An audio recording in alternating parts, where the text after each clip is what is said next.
김태형 소장님 여러분들 잘 아시죠? 네. 우리 김태형 소장님 사회심리학자로서 요즘에 굉장히 유명세를 떨치고 계세요. 그리고 저는 개인적으로 김태형 소장님의 유튜브 강의나 뭐 이런 부분들 참 많이 즐겨 듣거든요. 그래서 굉장히 좀 가슴에 좀 와닿는 말씀들을 참 많이 해주시더라고요. 그래서 오늘 제가 좀 계속 마이크를 잡고 있는 상황에 대해서 여러분들 막 인상을 쓰시고 굉장히 짜증을 내시고 이제 그러는데, 바로 우리 김태형 소장님을 모시고 본 강좌를 듣도록 하겠습니다. 자, 우리 김태형 소장님을 큰 박수로 환영해 주십시오. 감사합니다.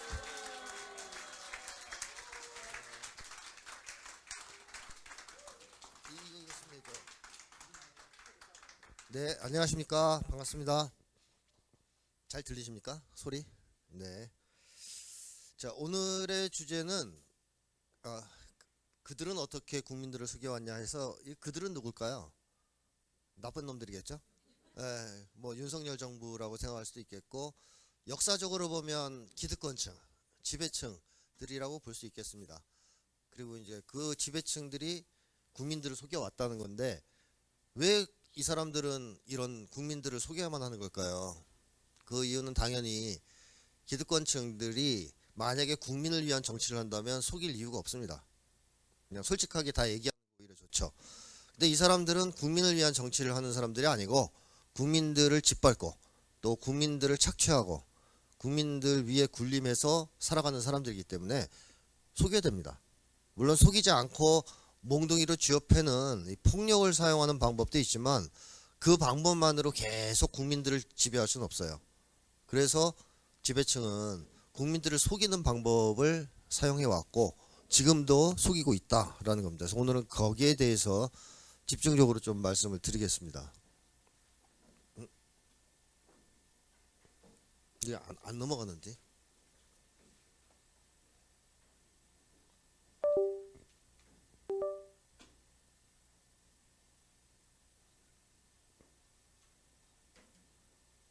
손으로 넘길까요? 제가 기계를 만지면 고장나는 문제가 있어가지고 이제 됐군요. 기계가 저를 싫어하는 것 같아요. 자, 사람을 그럼 이제 속여야 되는데, 이 지배층들이 사람을 속이려면 어떻게 해야 되느냐? 가장 쉽게 생각할 수 있는 것은 거짓말을 하는 거겠죠.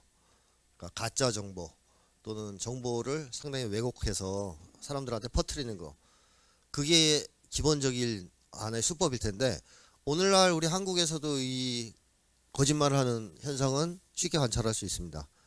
오늘날 언론을 사람들이 뭐라고 부릅니까? 기자들을 기레기라고 부르죠. 왜 그렇게 부릅니까? 이 사람들이 진실을 얘기하지 않고 그야말로 국민들을 계속 속이고 거짓 정보, 허위 정보를 계속 퍼뜨리고 있기 때문에 기레기란 말까지 쓰는 거죠. 자, 이렇게 거짓말을 계속 하는 것이 기본적으로 뭐 국민들을 속이는 가장 좋은 방법이긴 합니다. 그런데 제가 오늘 얘기할 주제는 사실 이쪽은 아니에요. 왜 그러냐면, 거짓말을 계속 해도 안 속을 수도 있지 않습니까? 역시 여기 계신 분들을 조선일보 신문기사에 믿으십니까? 네. 그 조선일보에서 뭐 나오면 일단 안 믿으면 우리 인생에 도움이 되거든요. 거짓말을 너무 많이 하니까. 그러니까 허위 왜곡 보도를 접하더라도 우리가 비판적인 시각을 가지고 그것을 거부할 수도 있어요. 즉 그것이 거짓말이라는 것을 간파하고 속지 않을 수도 있다는 것입니다. 그래서 속지 않을 수도 있는데 속을 수도 있는 상황을 만드는 것이 지배층에게는 중요한 문제입니다. 즉 거짓말을 하는데 사람들이 잘 안 속을 것 같단 말이에요. 근데 거짓말에 잘 속게 만드는 상황을 조성하는 거, 그게 바로 거짓말에 속을 수밖에 없는 심리라고 봅니다. 저는 예를 들면 보이스피싱 혹시 당해보신 분이 있습니까? 없으시네요. 놀랍게도. 그러면 전화를 받아보신 적, 문자나, 그건 있죠. 사례가. 저도 뭐 당해본 적은 없는데 보이스피싱 전화를 받아본 적이 있어요. 예전에. 그러니까 우리 애를 납치했다, 그래가지고 돈 내놔라, 뭐 이런 전화를 받은 적이 있습니다. 실제로 어떤 아이가 등장해서 막 울어요. 전화 속에서. 아빠 막 살려줬는데 발음이 정확하진 않아요. 중국인지. 그래가지고 막 우는데, 사실 상식적으로 생각하면 거짓말이잖아요.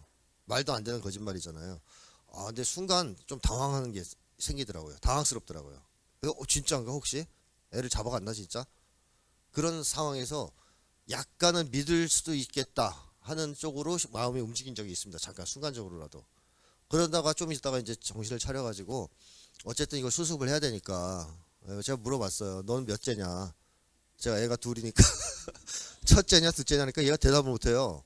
계속 울어 그냥. 그래서 제가 뭐라 했죠. 내가 너를 도와주든 뭐 어떻게 하든 뭐 하려면 네가 몇째인지 일단 얘기를 하고 아빠한테 도움을 요청해야 될 거 아니냐. 그러니까 그러면 너 지금 말이 잘 안 나오면 주민등록번호는 아니까 한번 얘기해봐라. 그랬더니 뭐 도울 들어 얘가. 그러더니 이제 그 나쁜 놈이 받아가지고 야 너 어떡할 거냐 그래서 내가 물어봤어요. 몇 번째를 잡아간 거냐.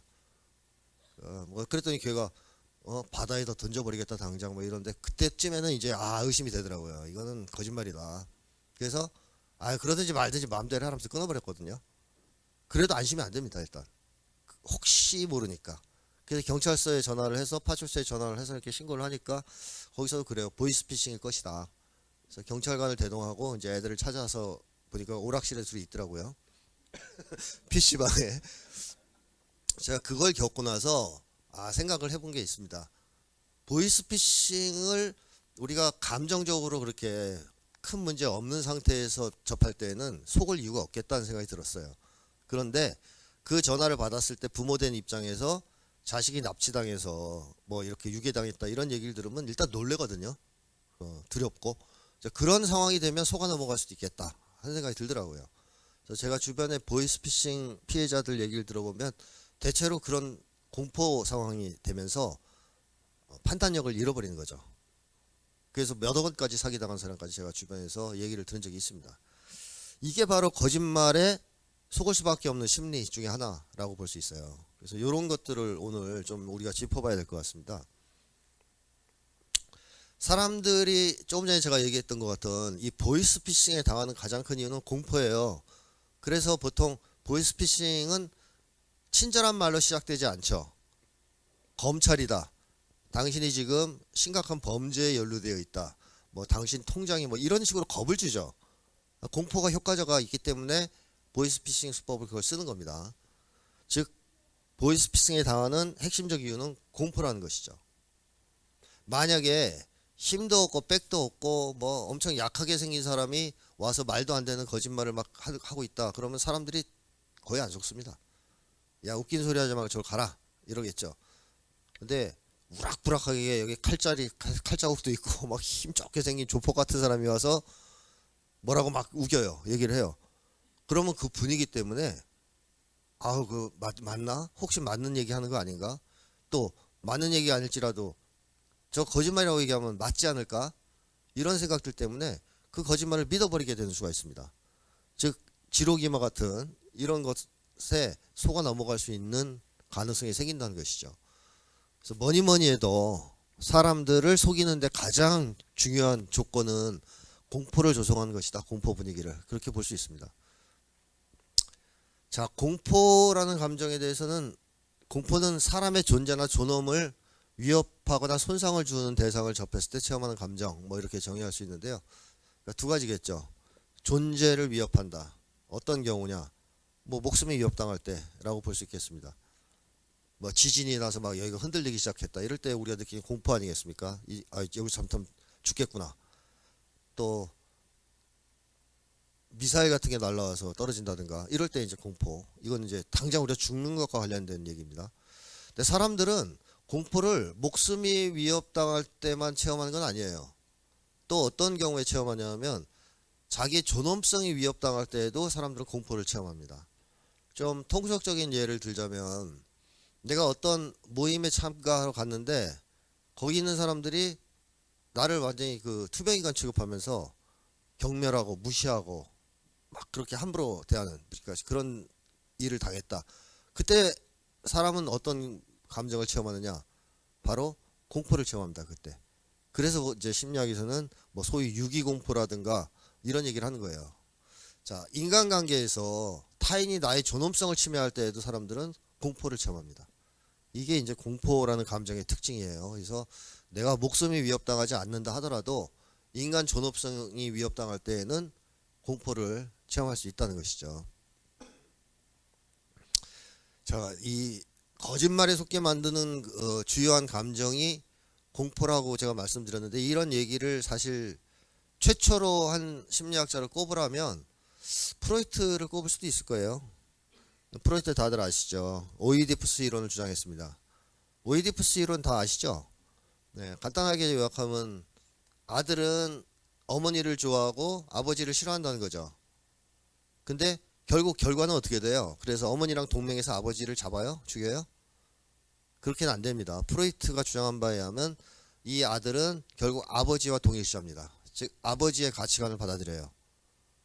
물론 이 이론은 잘못된 이론입니다. 말도 안 되는 이론이고 성역설에 기초한 잘못된 이론인데, 성역설이라는 것을 빼고선 본다면 우리가 이렇게 해석해 볼 수도 있어요. 어머니는 우리를 대변하는 민주진영의 정당, 아버지는 우리를 탄압하는 윤석열 정당 아니면 뭐 독재 정당, 그리고 나는 국민. 자, 국민은 원래 나한테 이익이 되는 대상을 좋아하게 돼 있습니다. 즉 개혁적인 정당을 좋아하게 돼 있어요. 그리고 극우 정당은 싫어하겠죠. 자기한테 손해가 되니까. 이게 이제 이런 생각 구도인데요. 엄마를 좋아하고 아빠를 싫어하는. 근데 결국에는 나중에 상당수의 국민들은 자기에게 이익이 되는 개혁 정당을 지지하는 게 아니라 극우 보수 정당을 지지합니다. 나는 가난하고 힘없는 약자이고 서민인데도 극우 보수 정당을 지지해요. 그 이유가 뭐냐? 바로 공포라는 겁니다. 프로이트가 얘기한 바는.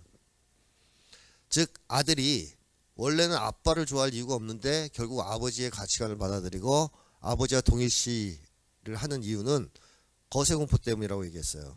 아버지가 거시기를 자를까 봐. 근데 그 얘기는 틀렸죠. 근데 공포라는 얘기는 맞아요. 공포 때문에 결국 동일시한다라고 얘기했던 것이죠. 자, 최초로 이런 얘기를 했지만 이제 프로이트는 성역설에 기초해서 얘기했기 때문에 좀 문제가 있고, 그 이후에 에리 프롬 같은 심리학자들도 같은 얘기를 했습니다. 즉 인류 역사에서 인간이 허구를 실제로 환상을 진리로 잘못 인식한 것은 공포를 불러일으키는 폭력 때문이었다라고 얘기했습니다. 이 폭력은 한마디로 이성을 마비시키는 그런 역할을 하는 거죠. 공포를 유발함으로써.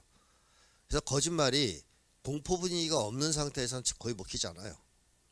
공포 분위기가 있는 속에서의 거짓말은 먹힙니다. 잘 먹혀요. 우리가 80년대 광주를 떠올려 본다면 광주 항쟁에 간첩들이 개입해서 배후 조종하고 있다. 광주 시민들의 투쟁에. 또 광주 시민들은 폭도다. 이게 만약에 그 당시 한국 사회 공포 분위기가 아니었다면 나머지 호남 지역을 제외한 나머지 사람들이 이걸 믿었을 것 같습니까? 안 믿었을 겁니다. 아무도. 저것들이 또 거짓말하는구나 생각했을 거예요. 근데 그 당시에 상당수 사람들이 그걸 믿었습니다. 택시 운전사라는 영화를 보더라도 그 서울에서 운전하는 택시기사 정부의 말을 그대로 믿고 있지 않습니까? 그러다 광주에 가서 진실을 깨닫는 장면이 나오는데, 왜 믿었냐면 그 당시에 공포 분위기가, 군부 독재에 의한 공포 분위기가 한국 사회를 지배하고 있었기 때문에 사람들이 이 거짓말을 쉽게 받아들인 거예요. 자, 이런 식으로 공포가 지식이나 정보의 수용에 결정적인 영향을 미친다라는 것이 이건 뭐 제가 볼 때는 확실한 사실입니다. 즉 한국의 극우 보수층은 합리적인 사고나 이성적인 사고에 의해서 보수 이데올로기를 받아들이는 사람들은 아니라는 겁니다. 만약에 합리적인 사고나 이성적 사고를 통해서 보수 이데올로기를 받아들이려고 한다면 머리가 그렇게 돌이 아닌 이상 따져보면 자기한테 손해가 되는 걸 왜 모르겠습니까? 다수의 국민들이. 당연히 알죠. 근데 왜 받아들이냐? 무서워서. 그걸 받아들이지 않으면 빨갱이로 몰릴까봐. 그걸 받아들이지 않으면 밥 먹고 사는데 문제가 생길까봐. 그냥 받아들이는 거예요. 그리고 일단 그렇게 받아들이고 나면 점점 나빠지겠죠. 자기가 자기의 이익과 배치되는 걸 받아들였기 때문에 점점 정신건강은 나빠집니다. 근데 어쨌든 핵심은 이거예요. 우리가 어떤 정보를 접했을 때 그냥 그것을 합리적 사고를 통해서 맞냐 틀리냐를 판단해서 받아들이냐 마냐 결정되면 좋은데, 현실에 만약에 공포를 조성하는 집단이 있거나 공포 분위기가 있으면 그렇게 안 된다는 겁니다. 공포가 그걸 받아들이냐 마냐를 상당 부분 좌우한다는 것이죠. 자, 요게 이제 공포가 이제 차지하는 역할이고요. 그렇다면 우리 한국인들을 또 국민들을 짓누르는 공포는 어떤 공포가 있을까요? 우리 한국 사람들은 어떤 공포에 시달리고 있을까요? 네, 이 세 가지 공포 제가 예전부터 얘기해왔던 건데 세 가지 공포입니다. 생존 공포, 고립 공포, 색깔 공포. 이 고립 공포는 존중 공포 대신 존중 불안이라고 얘기할 수 있습니다. 좀 느낌이 오세요? 딱 들으니까? 예, 이 세 가지 다 겪고 계십니까? 하나씩 볼까요? 생존 공포와 고립 공포가 한국 사회를 지배하기 시작한 것은 언제부터냐? 좀 90년대 정도라고 봐야 될 겁니다. 90년대가 어떤 시절이었죠? 기억나십니까? IMF 경제 위기가 한국을 타격한, 그리고 IMF 경제 위기 이전에 이미 소위 김영삼 정부의 세계화 이렇게 정책이 있었죠. 근데 사실 그 세계화를 주장했던 것은 신자유주의 체제를 받아들이겠다는 것을 의미하죠. 그러니까 90년대부터 한국 사회가 신자유주의 체제로 넘어갑니다. 그리고 그때부터 한국인들의 생존 공포와 고립 공포는 엄청나게 심각해집니다. 왜냐하면 신자유주의적 자본주의 또는 신자유주의는 결국 오징어 게임을 우리에게 강요한 겁니다. 오징어 게임 보신 분들 있죠? 오징어 게임 보면 사람들이 456명인가요? 참가해서 한 명만 빼고 다 죽고, 그 대신 그 한 명은 엄청난 거액을 받게 됩니다. 456억이라는 사람 목숨값을 받는 것이죠. 그러니까 이것이 상징하는 게 뭐겠습니까? 과연 승자독식 원리입니다. 즉 승자가 다 가진다는, 나머지는 개털된다, 거지된다는 걸 의미하는 거죠. 여기선 죽는 거로 나오지만, 신자유주의 체제 이전에는 분배를 이런 식으로 하진 않았죠. 어떤 식의 분배를 했을까요? 혹시 어린 시절에 운동회 기억하시는 분들 있습니까? 어린 시절에 학교 운동회 할 때 천군 백군 나눠서 운동회 할 때 1등 상도 있지만 2등 상도 있지 않나요? 없었어요? 아, 있죠. 2등은 상 안 주고 그러진 않았죠. 네, 좋습니다. 1등도 있고 2등도 있어요. 근데 그 상의 격차가 컸습니까? 그렇게 크지 않았어요. 그죠? 그래도 즐겁게 운동회 했죠, 우리. 그게 옛날의 분배 방식이라고 보시면 됩니다. 1등한테 몰아주지 않는다는 거예요. 2등도 준다는 겁니다. 심지어 어떤 때는 2등 상이 더 좋을 때도 있어요. 그래서 이란 영화인가요? 꼬마가 2등 상을 타야 되는 거예요. 운동화 때문에. 그래가지고 그 아이가 운동에 달리기 위해서 일부러 1등을 안 하려고 노력하는 장면이 나오거든요. 근데 어쨌든 그걸 봐도 그 당시에는 분배를 해도 1등을 다 몰아주고 이런 게 아니고 1등도 주고 2등도 줬고 그 격차가 그렇게 크지 않았다라는 것을 우리가 확인할 수 있죠. 또 옛날에 보면 장학 퀴즈도 그랬습니다. 1등만 상 주지 않았습니다. 2등도 주고 3등도 줬어요. 근데 90년대부터는 TV 프로 뭐 이런 게 다 바뀌어요. 어떻게 바뀝니까? 슈퍼스타 K 방식으로 바뀝니다. 1등만 상 주는 거로 바뀝니다. 얼마 전에도 히트쳤던 피지컬 100 이것도 1등만 주지 않나요? 1등만 주는 거로 다 바뀌어버려요. 승자독식 원리, 오징어 게임처럼 바뀌어버려요.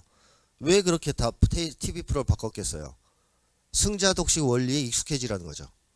이걸 계속 보면서 이 시스템에 익숙해져라, 이 의도가 있었던 것이죠. 자, 그래서 한국의 오징어 게임이 시작되었다, 본격적인 이런 건데, 이 오징어 게임은 사실상 자본주의 사회에서는 항상 하는 게임이라고도 할 수 있어요. 그런 서로 경쟁하는 게임이니까. 그런데 90년대 이전의 오징어 게임과 90년대 이후의 오징어 게임은 질적으로 완전히 다릅니다. 어떻게 다르냐? 90년대 이전, 80년대까지의 오징어 게임은 뭐였을까요? 줄다리기 게임, 줄다리기 시합이었습니다. 그 오징어 게임에 보면 줄다리기 시합 한 장면 나오죠. 그럼 90년대 이후의 게임은 어떤 게임? 구슬치기 게임입니다. 이렇게 달라졌습니다. 자, 줄다리기 게임과 구슬치기 게임이 어떻게 다르냐? 줄다리기 시합은요, 팀별로 하잖아요. 즉 집단 간 경쟁이죠. 그러면 사람들은 다 자기 소속된 공동체가 있습니까? 없습니까? 이땐 있어요. 자기가 소속된 팀이 있어요. 우리 팀이 있는 거예요.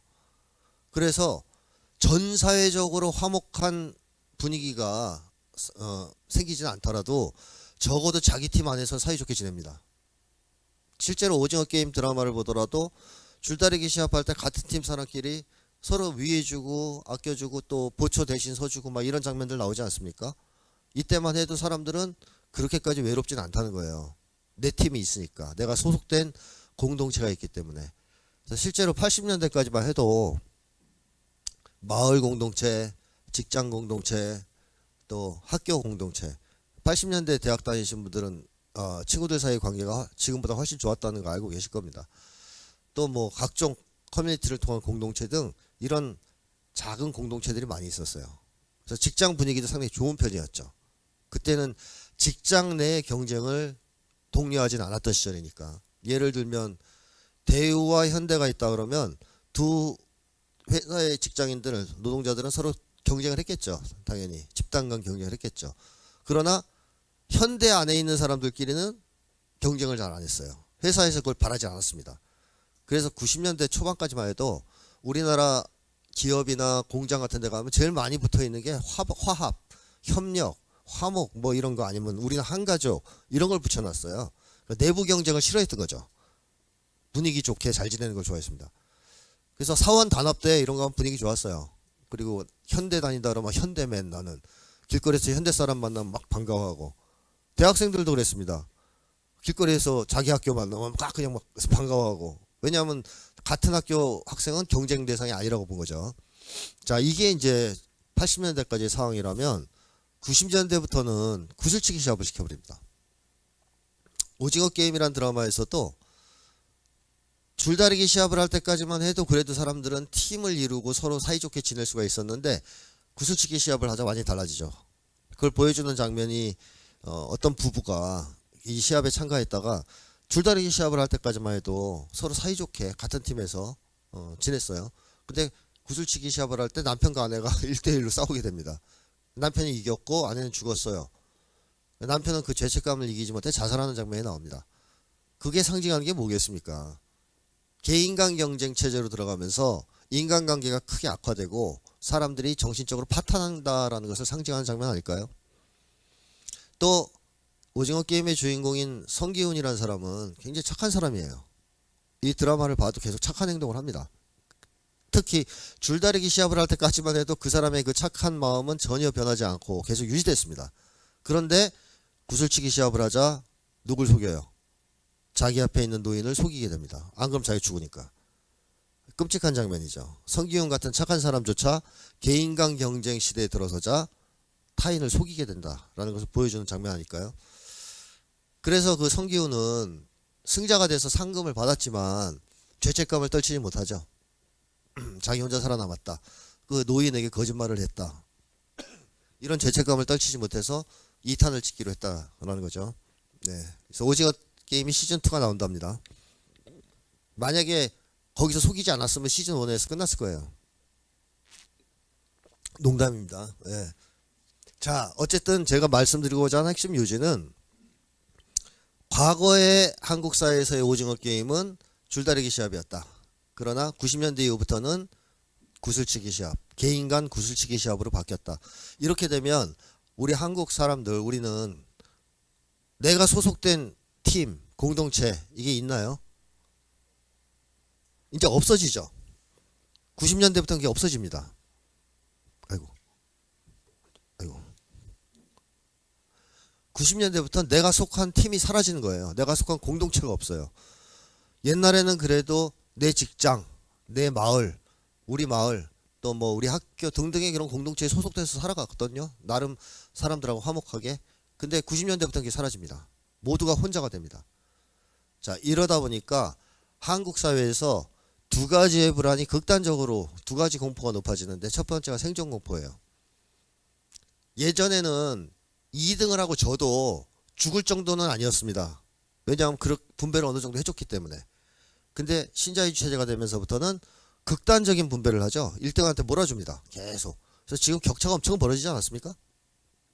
예를 들면 유명 연예인 같은 경우에 드라마를 한 편 찍을 때 얼마나 받죠? 회당 뭐 5천?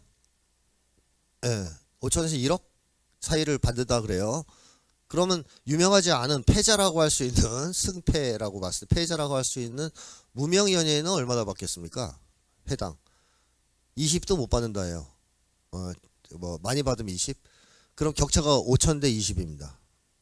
엄청나게 벌어졌죠. 옛날에 이렇게까지 격차를 벌려서 분배하지는 않았습니다. 운동선수도 마찬가지고 모든 직업군에서 격차가 벌어집니다. 대학 교수라 그래도 돈 잘 받는 대학 교수가 있고 그야말로 시간 강사로서 최저 생계비도 못 버는 대학 교수가 있습니다. 격차가 대학 사회 안에서도 쫙 벌어져요. 저같이 책을 써서 먹고 사는 사람의 경우에도 베스트셀러 작가들은 돈방석에 앉아 살아요. 돈 많이 벌죠. TV도 나가고 이러면 돈 더 잘 벌죠. 근데 저처럼 책을 잘 못 파는 사람 그리고 유튜브나 나가는 사람은 어렵게 삽니다. 빈부격차가 굉장하죠. 그러니까 이렇게 한국 사회가 옛날 같으면 격차가 별로 없었던 팀이 쪼개지면서 격차가 생기기 시작해요. 그러면 승자, 소수의 승자들은 괜찮겠지만 그 나머지 사람들은 다들 뭐에 시달리게 되겠습니까? 당연히 생존 공포에 시달리게 되겠죠. 오늘날 우리 한국인들을 사로잡고 있는 바로 가장 강력한 공포는 생존 공포입니다. 어떻게 해서 먹고 살 수 있지? 야, 이러다가 쪽박 차는 거 아니야? 노후에 어떻게 버틸 수 있지? 뭐 이런 거. 우리 애들은 어떻게 하지? 등등이 이제 생존 공포죠. 자, 그러면 어떤 분들은 그런 얘기를 하는 경우도 있어요. 생존 공포가 뭐 지금만 있는 거냐? 옛날에도 있었지 않냐? 그런 얘기 하신 분들도 있는데요. 예전의 생존 공포와 지금의 생존 공포는 질이 달라요. 완전히 달라요. 어떻게 다를까요? 예전의 생존 공포와 지금의 생존 공포는, 즉 80년대에 돈이 없어서 쩔쩔매던 사람과 지금 그런 사람과는 어떤 차이가 있을까요? 80년대 때에는 여러 사람이 다 같이 돈이 없었어요. 그러니까 다시 말하면 돈 없는 사람끼리 공동체로 뭉쳐져 있었어요. 근데 지금은 어때요? 개인으로 다 쪼개져 있습니다. 즉 생존 공포를 옛날에는 집단으로 겪었습니다. 공동체로. 근데 지금은 개인이 겪어요. 이건 차이가 있습니다. 어떤 차이가 있냐면 생존 공포가 훨씬 더 심해집니다. 오늘날 한국의 젊은이들이 고독사를 많이 하고 있죠. 고독사가 빠르게 증가하고 있죠. 젊은 층의 고독사가. 이 젊은이들이 왜 고독사를 하는 걸까요? 뭐 취직하려고 하는데 아무리 시도해도 취직이 안 돼요. 그럼 자살을 하고 막 그런단 말이죠. 자소서 막 200장씩 써놓고 막 그러다가. 근데 옛날에는 고독사가 별로 없었잖아요. 취직이 잘 안 돼도. 왜 옛날 젊은이들은 자살을 안 했을까요? 만약에 취직이 안 돼서 당장 굶어 죽게 생겼다 그러면 옛날엔 집에 가면 돼요. 집에 가면 부모들이 밥 줘요. 그리고 이제 격려도 해줘요. 아유, 그럴 수도 있지. 뭐 취직이 안 될 수도 있지. 언젠간 되겠지. 힘내. 또 친구들도 있죠. 친구들 많죠. 그러니까 친구들이 아유 뭐 술 사줄게. 이러니까 견뎌낼 수 있는 거예요. 그거를. 근데 오늘날의 젊은이들은 취직이 안 돼서 집에 가면 부모님한테 더 혼나요. 취직도 안 된 놈이 왜 기어 들어왔냐 이래가지고 구박받아요. 그러니까 인간관계가 나빠졌기 때문에 옛날보다. 뭐 그건 다들 이제 이해하실 겁니다. 무슨 얘기인지. 그래서 지금은 젊은이들이 취직이 안 되거나 사회생활에서 어려움을 겪으면 집에 못 갑니다. 부모가 환영을 안 해주기 때문에. 그럼 친구는 있냐? 친구도 없어요. 그런 친구들은 또 친구들 사이에서도 왕따 대상이죠. 그러니까 혼자서 오롯이 생존 공포를 다 견뎌야 됩니다. 얼마나 견디기 힘들겠습니까? 그게 자살하는 거예요. 그러니까 예전에는 그냥 두루두루 가난했어요. 사람들이. 그들이 그리고 같이 사이좋게 살았어요. 가난한 사람들이. 같은 팀 사람들끼리. 그러니까 가난해도 버틸 수 있었던 정신적 힘이 있었던 겁니다. 그리고 때에 따라서는 그거를 뭐 데모를 하든 아니면 뭐 항쟁을 하든 투쟁을 통해서 해결하려고도 했고요. 근데 지금은 혼자서 다 나눠져서 살아가는 사람들이 생존 공포를 겪으니까 엄청나게 두렵죠. 자기가 잘 못하면 바로 죽으니까. 그러면 이 사람들은 어떤 해결책을 추구할까요? 위로도 받을 수 없고 힘을 합칠 수도 없으니까 오로지 각자 도생밖에 없어요. 세상에 눈을 다 돌리고 세상으로부터 나를 완전히 격리시킨 다음에 그냥 내가 내 앞길만 보면서 미친 듯이 달려가는 방법밖에 없습니다. 그래서 한국 사회에서는 90년대 이후부터는 사람들이 다 개인화되기 시작합니다. 개인주의화되기 시작해요. 그리고 사회 문제에 관심을 덜 가지게 됩니다. 지금 그게 중요한 게 아니라는 거예요. 내가 죽게 생겼으니까. 그리고 내가 죽게 생긴 건 나 혼자 경험하는 거예요. 다른 사람과 무관하게. 그러니까 오로지 각자 도생의 길로 걸어가서 자기가 살아남는 것밖에는 관심을 가질 수 없게 된 거죠. 사람은 개인적으로 고통이 너무 크면, 특히 정신적 고통이 너무 크면 다른 데에 관심을 가지기 힘듭니다. 자기 고통에 집중하게 돼 있어요. 제가 하는 지금 이 강의가 아무리 명강이라도 갑자기 배가 아프시면 제 말이 귀에 들어오겠습니까? 하나도 안 들어옵니다. 너무 아프면. 오로지 관심은 나의 지금 통증과 고통에 쏠리게 돼 있습니다. 그러다가 이제 배 통증이 사라지면 얘기가 다시 들어오겠죠. 그거랑 똑같아요. 90년대 이후 한국 사람들은 생존공포, 고립공포 같은 게 너무 심해서, 야, 윤석열이 미친놈이래. 그 머리에 돌이 들어있대. 걔를 안 바꾸면 큰일 난대. 이런 얘기를 들으면 맞는 얘기인데 관심이 없어요. 아유, 그게 무슨, 지금 내가 지금 죽게 생겼는데, 내가 지금 당장 취직이 안 돼서 죽게 생겼는데 무슨 그런 정치를 얘기를 하고 사회를 바꾸자 그러고 불평등 얘기를 하고, 야, 집어치워. 나 지금 바빠.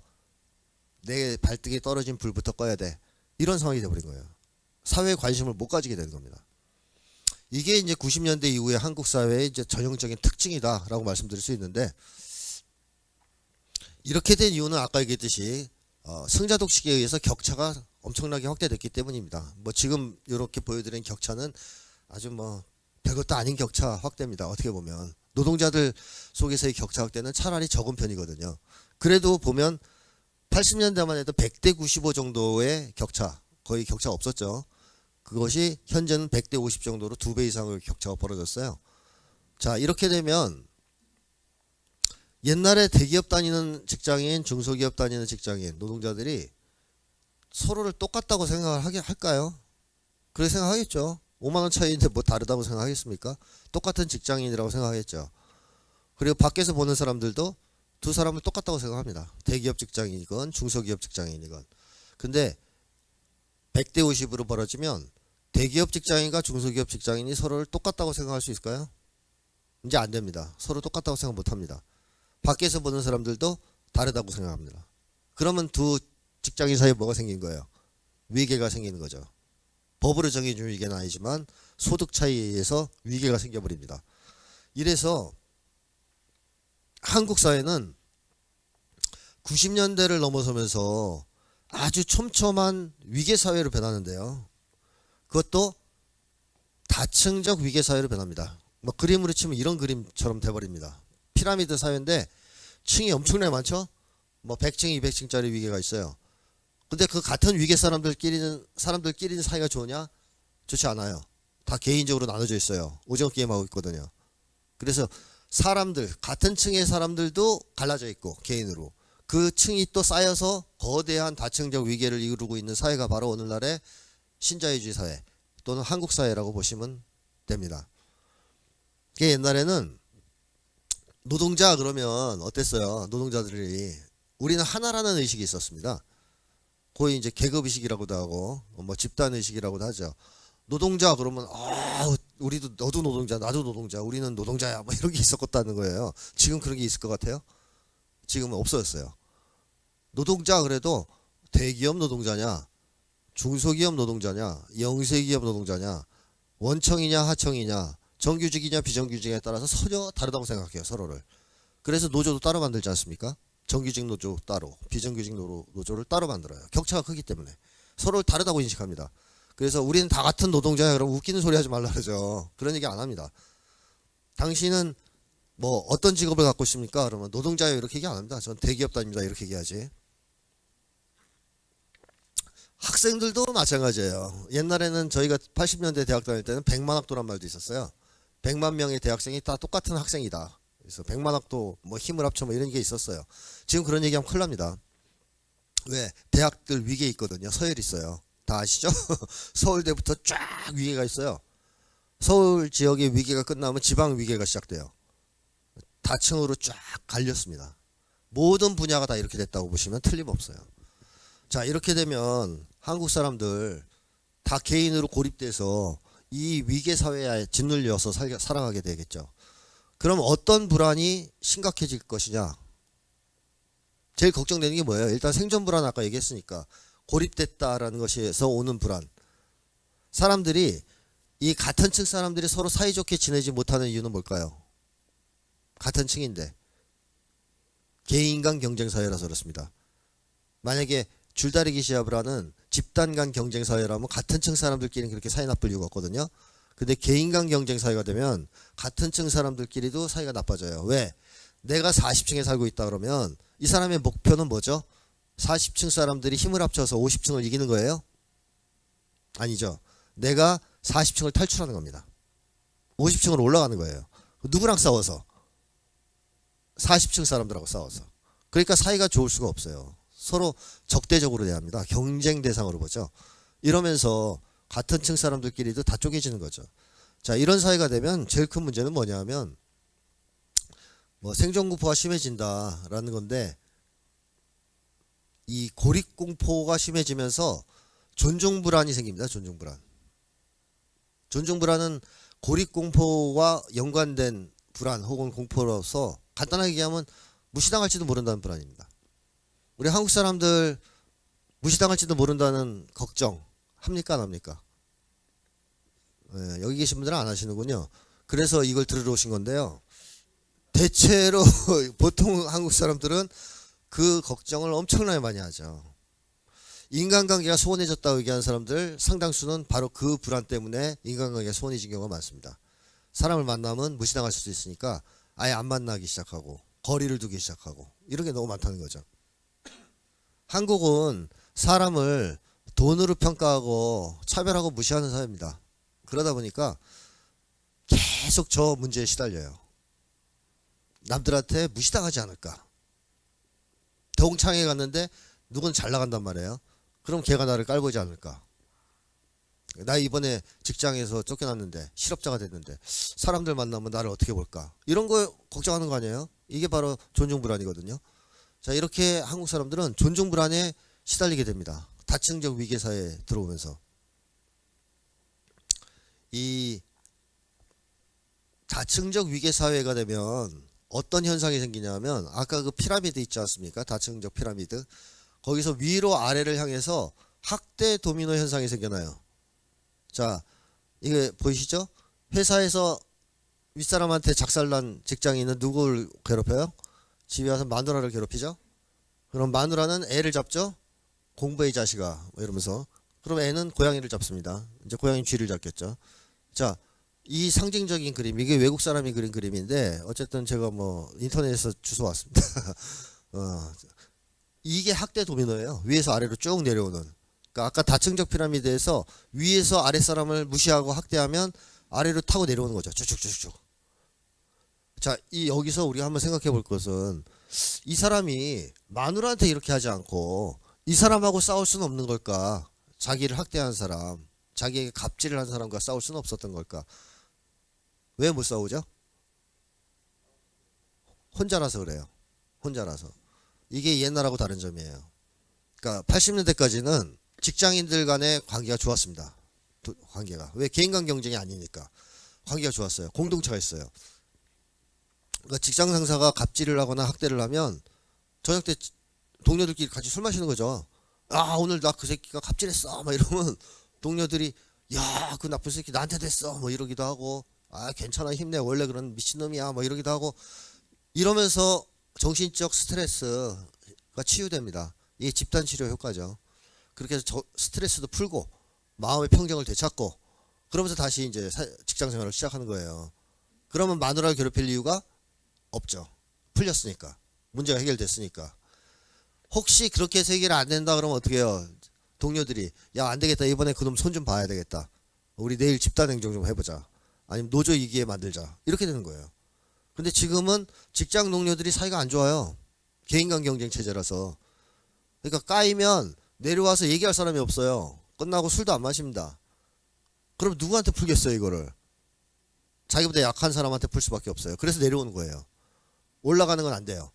도미노입니다. 위에서부터 아래로만 내려옵니다. 개인 간 경쟁 사회가 되면서 개인으로 고립된 사회가 되면서부터는 한국이 각대 도미노 사회가 된 겁니다. 위로는 못 올라가는 사회가 된 거예요. 밑으로만 내려오는 사회. 자, 이런 학대 도미노를 당하다 보면 분하고 억울하고 해서 누구라도 잡아서 혼내주고 싶겠죠. 그렇죠? 그리고 한국에는 이렇게 전형적인 갑질 같은 노골적이고 폭력적인 학대 도미노만 있는 것은 아니에요. 이 정신적이고 은밀한 학대 도미노도 있습니다. 제가 볼 때는 이게 더 큰 문제일 수도 있다고 봅니다. 무슨 학대 도미노냐면 이것은 과시무시로 이어지는 학대 도미노입니다.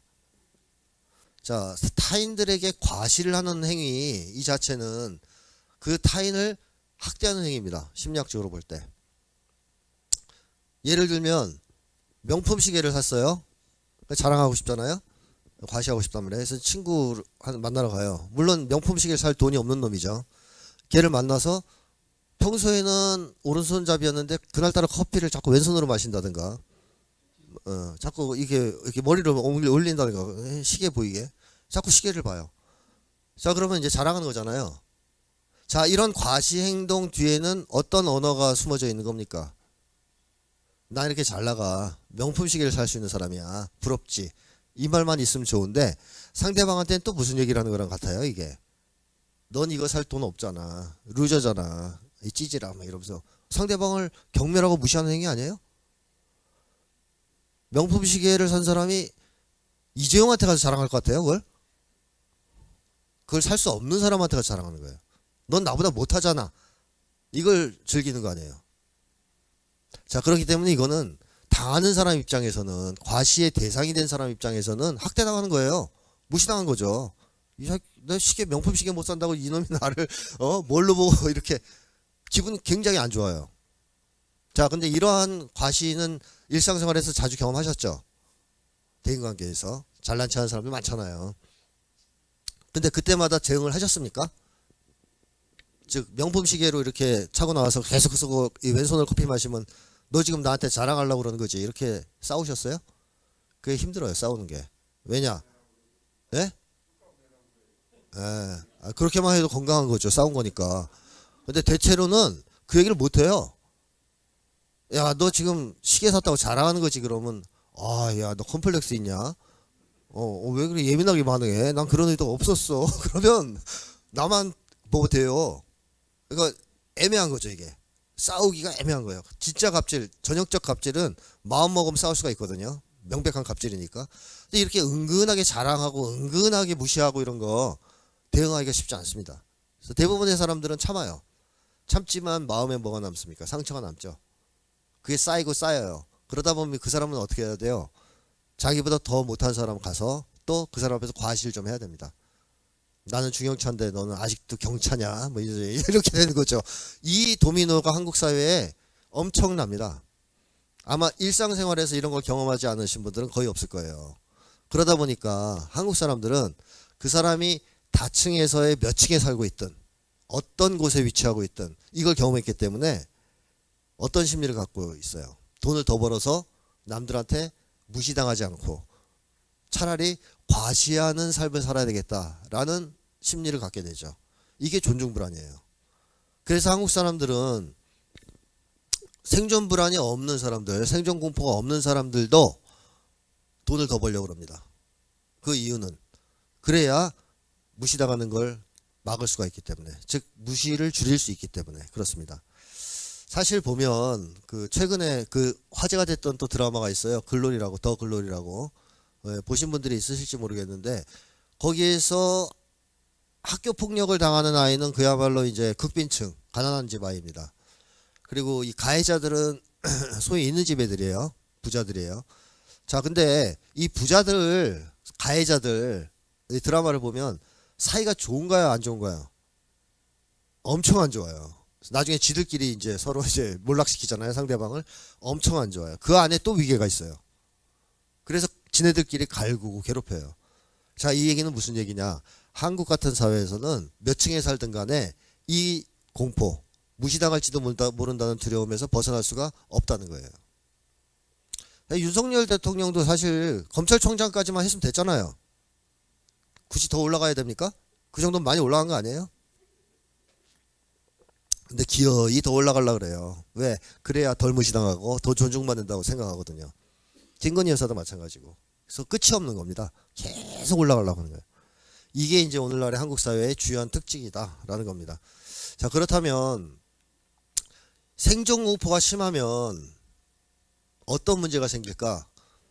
오늘날의 생존공포는 아까 말씀드렸지만 옛날하고 질이 다르다 그랬어요. 옛날에는 집단이 겪는 생존공포라면 지금은 개인이 혼자서 온전히 겪는 개인의 생존공포이기 때문에 질이 다르다. 그렇다면 이게 오늘날은 어떤 역할을 하고 있느냐? 바로 민중 혹은 국민을 통제하는 기본 통치 수단이 되고 있습니다. 과거의 통치 수단은 뭐라고 보시면 됩니까? 채찍입니다. 채찍.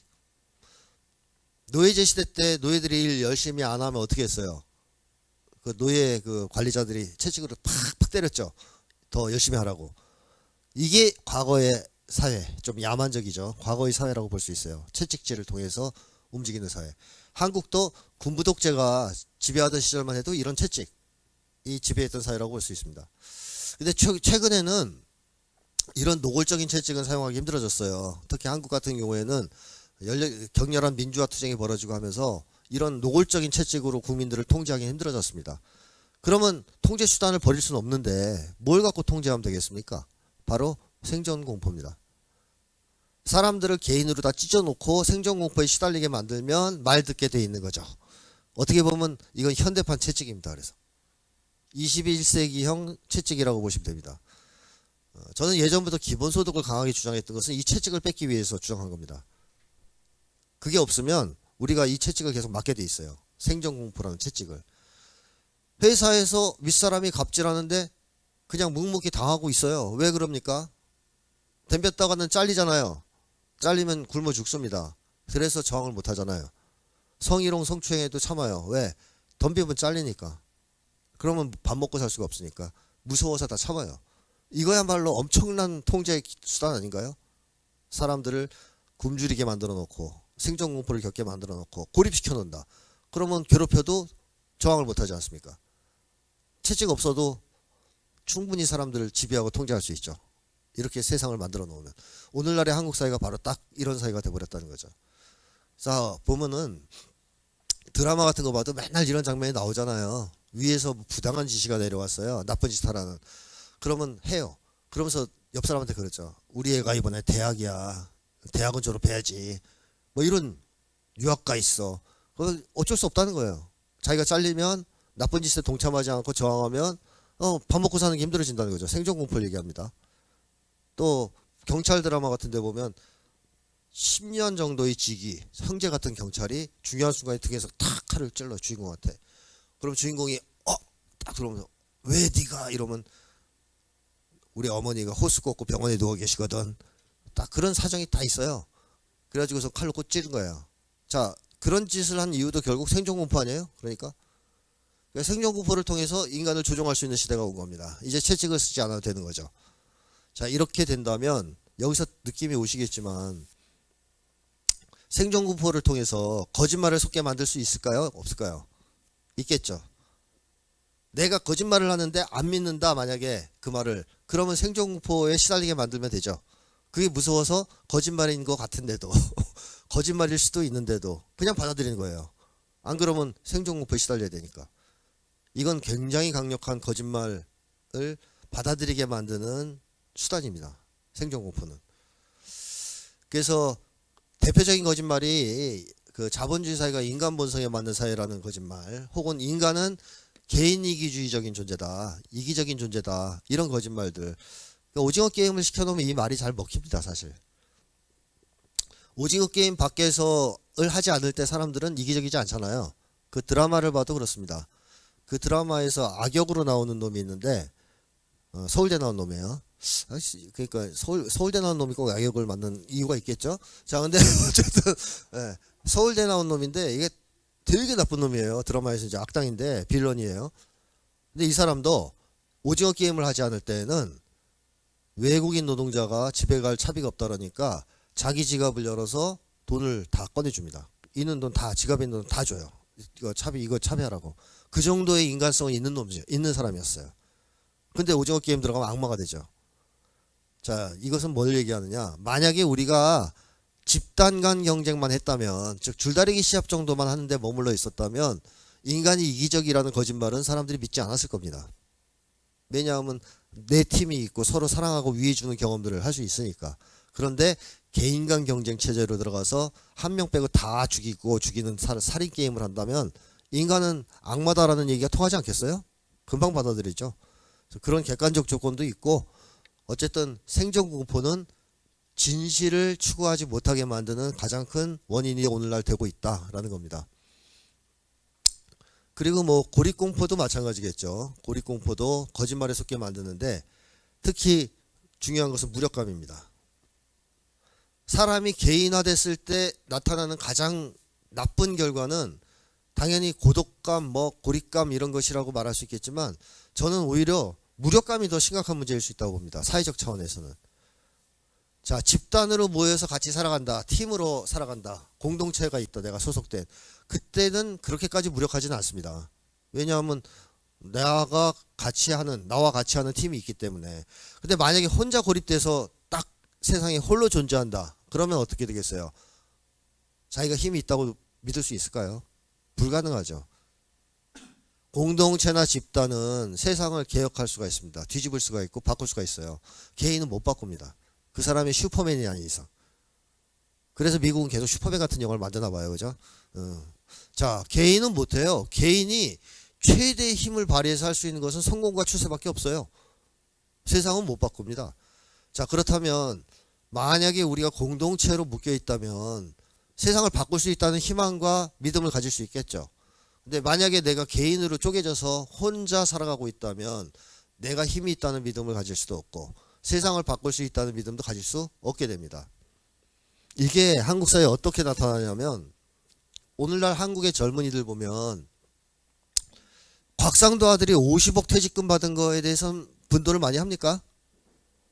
분노 잘 안 하죠. 의외로 조용하잖아요. 그죠? 왜 거기에 대해서 화를 안 낼까요?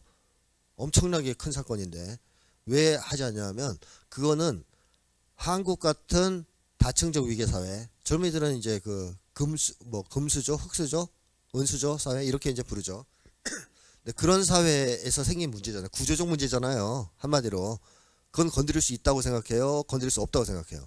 건드릴 수 없다고 생각해요. 자기 혼자 고립돼 있으니까 개인이니까 무력감 때문에 그건 터치할 수 없다고 생각합니다. 구조적 문제인데 곽상도 아들 뭐 아유 그 집에 태어났으니까 받은 거지. 그건 내가 어떻게 손댈 수 없어. 화를 낼 이유가 별로 없는 거예요.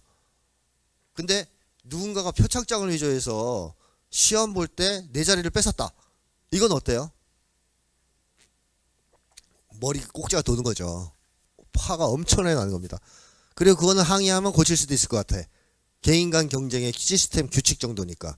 그러니까 여기에는 분노를 엄청나게 하는 거예요. 오늘 한국의 젊은이들은 개인 간 경쟁에서 나의 경쟁에 뭔가 불공정한 룰을 적용한다든가 뭐 반칙을 쓴다든가 하면 폭발합니다. 그야말로 뚜껑이 열려버려요. 안 그래도 먹고 살기 힘들어 죽겠는데 누가 끼어들어서 감히 나의 생존 공포를 자극해? 이렇게 되는 거죠. 근데 구조적인 문제 전두환 집안에 검은 돈이 넘치고 있고 뭐 최순실은 뭐 엄청나게 돈이 많은데 또 돈 달라 그러고 또 아까 얘기했던 곽상도 아들은 퇴직금을 50억씩 받아먹고 그거는 뭐 딴 세상 얘기니까 그런 불평등한 세상은 내가 손댈 수 없으니까 지금 내가 관심 있는 것은 이 불평등한 세상은 그대로 유지될 거고 여기서 내가 어떻게 살아남느냐 이것만 관심인 거예요. 무력감이 있으면 그렇게 됩니다. 개인을 중심으로 바라보게 되고 개인을 중심으로 세상을 대하게 되면서 세상을 바꾸겠다는 의지가 아니라 적응하겠다는 의지, 살아남겠다는 쪽으로 방향이 틀어집니다. 그러다 보니까 오늘날의 젊은 층은 굉장히 개인화되고 또 이기적으로 변하고 여기에 보수층이 파고들어서 20대 남성들은 거의 보수화 시켜버린 거예요. 자, 이런 상황이 바로 무력감의 문제다 이런 거죠. 그래서 이 고립공포, 그것과 결부된 존중공포, 무시당할지도 모른다는 공포, 이것도 사람들이 여러 가지 거짓말을 받아들이게 만듭니다. 능력주의라든가 뭐 그런 거짓말들을 속게 만드는 중요한 원인이 되고 있습니다. 자, 그 다음에 한국 사회는 아까 많은 분들이 분단체제 얘기하셨는데 한국 사회를 전형적으로 특징 짓는 강력한 또 하나의 공포가 있죠. 그게 바로 색깔 공포 아니겠습니까? 색깔 공포. 한때는 이 색깔 공포는 더 이상 없다. 한국 사회에.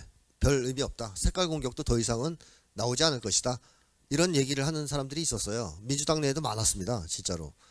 국가보안법을 철폐하자는 얘기가 민주당 내에서 나왔을 때 대다수 의원들이 그랬다는 거예요. 야, 국가보안법이 이제 사문화됐는데 그 철폐해야 되냐? 이런 얘기를 했다 그래요. 직접 제가 들은 얘기입니다. 자, 그랬던데 지금 어때요? 그 사문화 됐나요?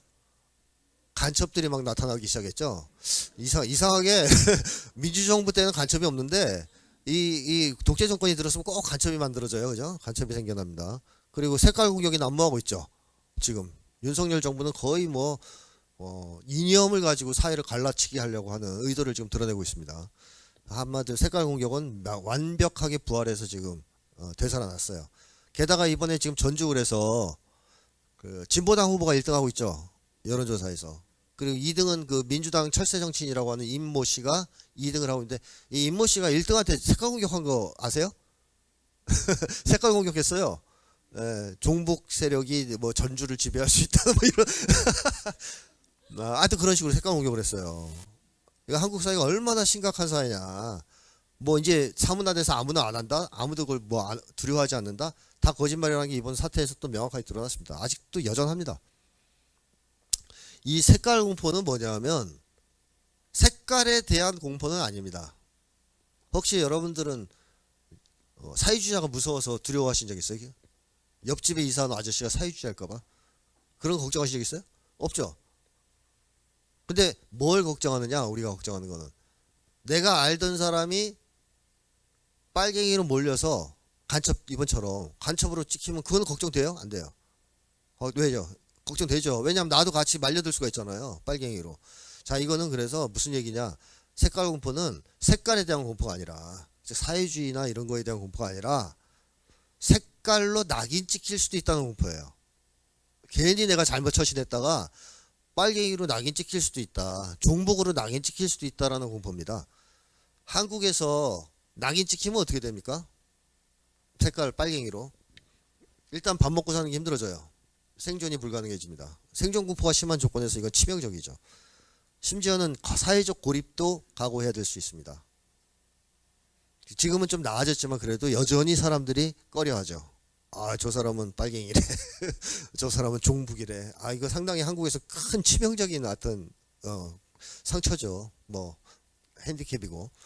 이런 공포가 오늘날까지도 한국 사회를 지배하고 있다라는 거죠. 대부분의 한국 사람들이. 그래서 윤석열 정부가 이걸 이용해서 지금 적극적으로 색깔 공격을 하면서 공안 정국을 조성하고 있는 겁니다. 이런 게 없었다면 이걸 쓸 수가 없었겠죠.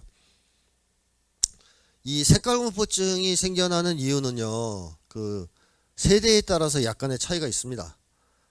나이가 좀 많은 세대와 젊은 세대의 색깔 공포증은 그 발생 과정이 좀 틀려요. 이 나이가 많은 세대는 전형적으로 색깔 공격과 뭐가 결합되느냐? 죽음이 결합된 세대입니다.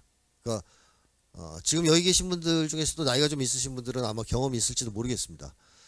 옛날에 한국 정부가, 한국의 독재 정권이 해방 이후에 사람들을 죽일 때 먼저 뭐부터 합니까?